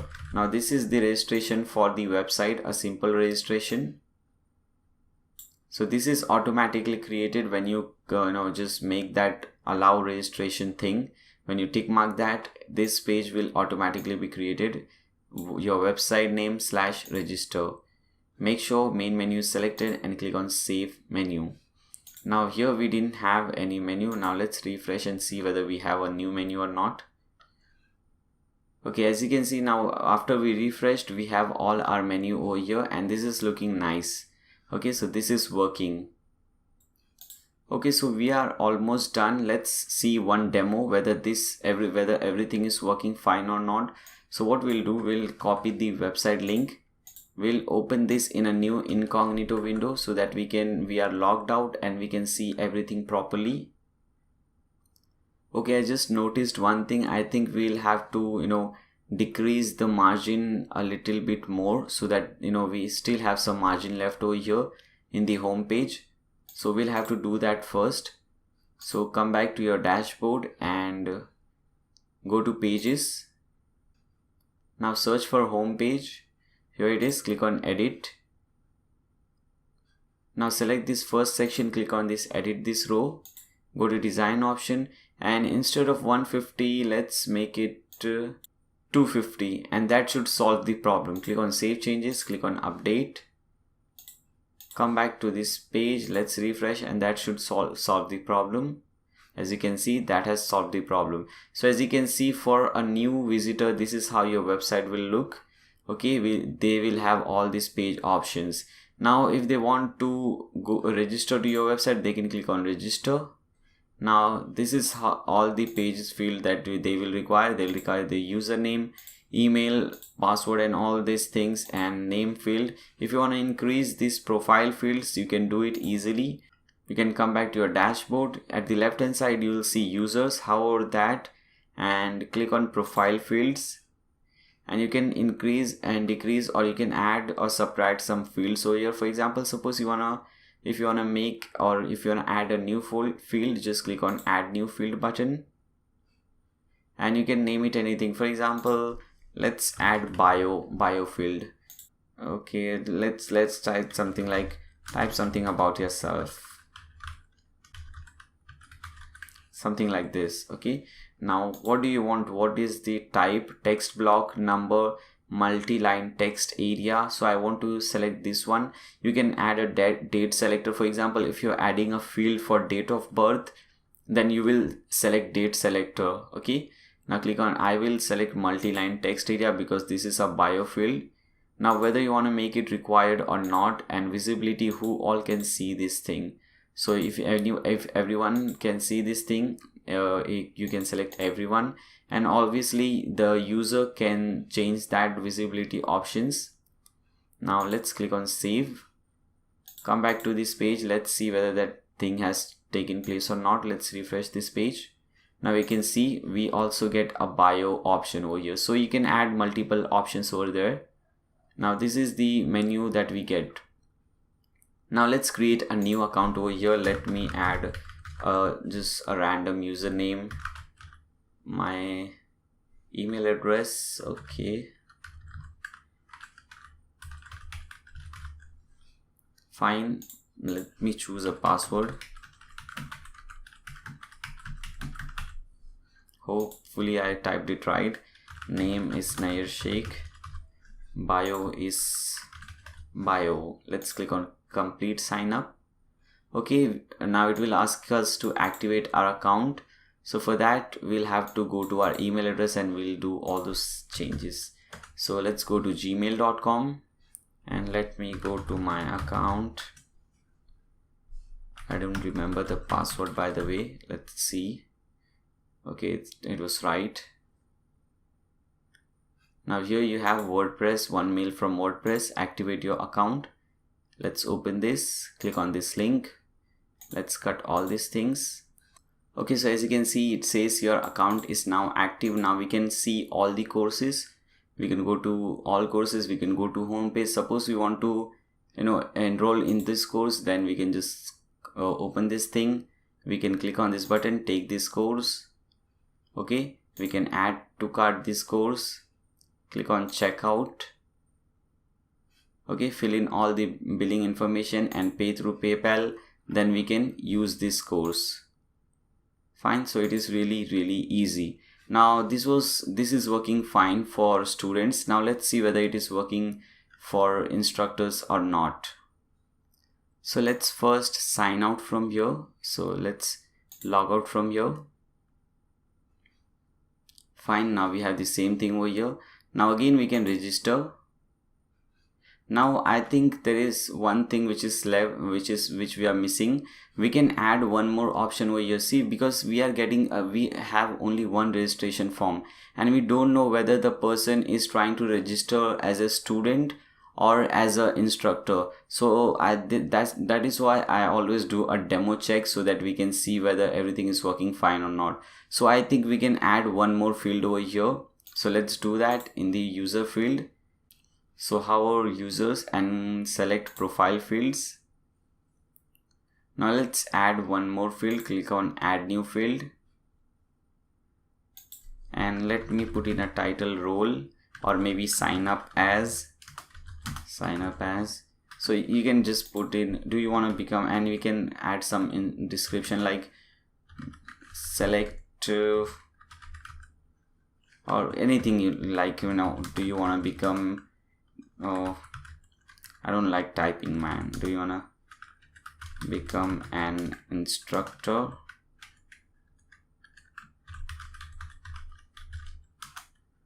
Or a student? Okay, now instead of text box we can select something different like drop down select box, and we can have custom order. For example, first let's type student, and let's add another option, and let's type instructor, and we can add a default value of student. Okay, and rest, this is required, this should be required. Let's click on save. Let's come back over here, let's refresh. Now as you can see, we get this option. We'll have to choose whether we want to sign up as an instructor or as a student. This was very important. Now let us create a new username. I'm just using something different, and let me use a new or a different email address, same password. Okay, name can be same, it's fine. Bio, sign up as instructor, click on complete sign up. Fine, activate your account, go to Gmail. This time we are using some different account, so let me add that account. Okay, here it is, activate your account, click on this link, cut these things.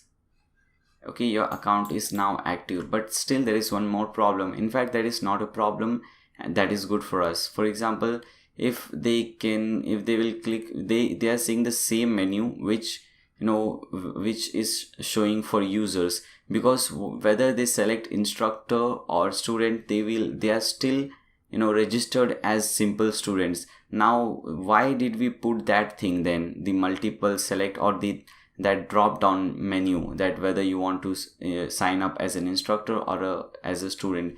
That was because for us. Now let me explain you. Now as an administrator, you'll click on all users. Now as an instructor, you can see that there are two different people who have signed up. Now if the user has selected student, then you don't have to do anything, but if the user has selected instructor, then you will have to change that user's role to instructor. Okay, so let us see how to do that. Click on extended. Okay, so let us see. So this person has selected instructor, which means this person wants to become an instructor. So we'll have to change this person's role to instructor. Okay, so let me show you how to do that.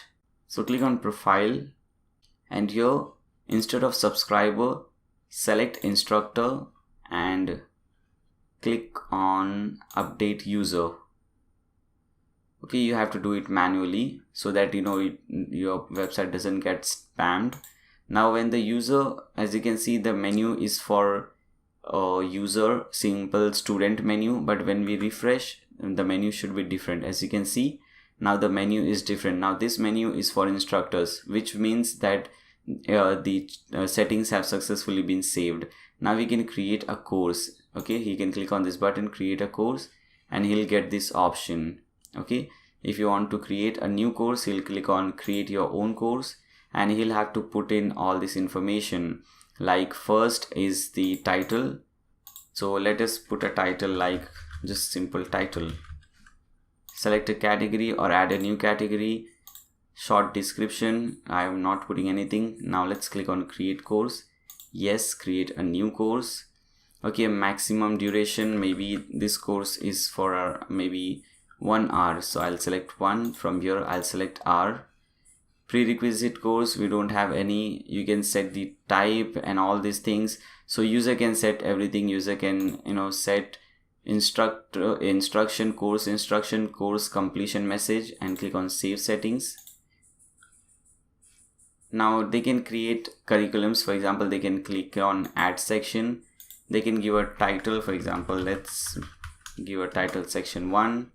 Then they can create a unit under that, create a new unit. They can give a title like unit 1, create unit. Fine, they have unit 1 over here. Now they can also add some media like video or image in this course. In this unit, they can click on add media, select files, select the image or video, and it will be done.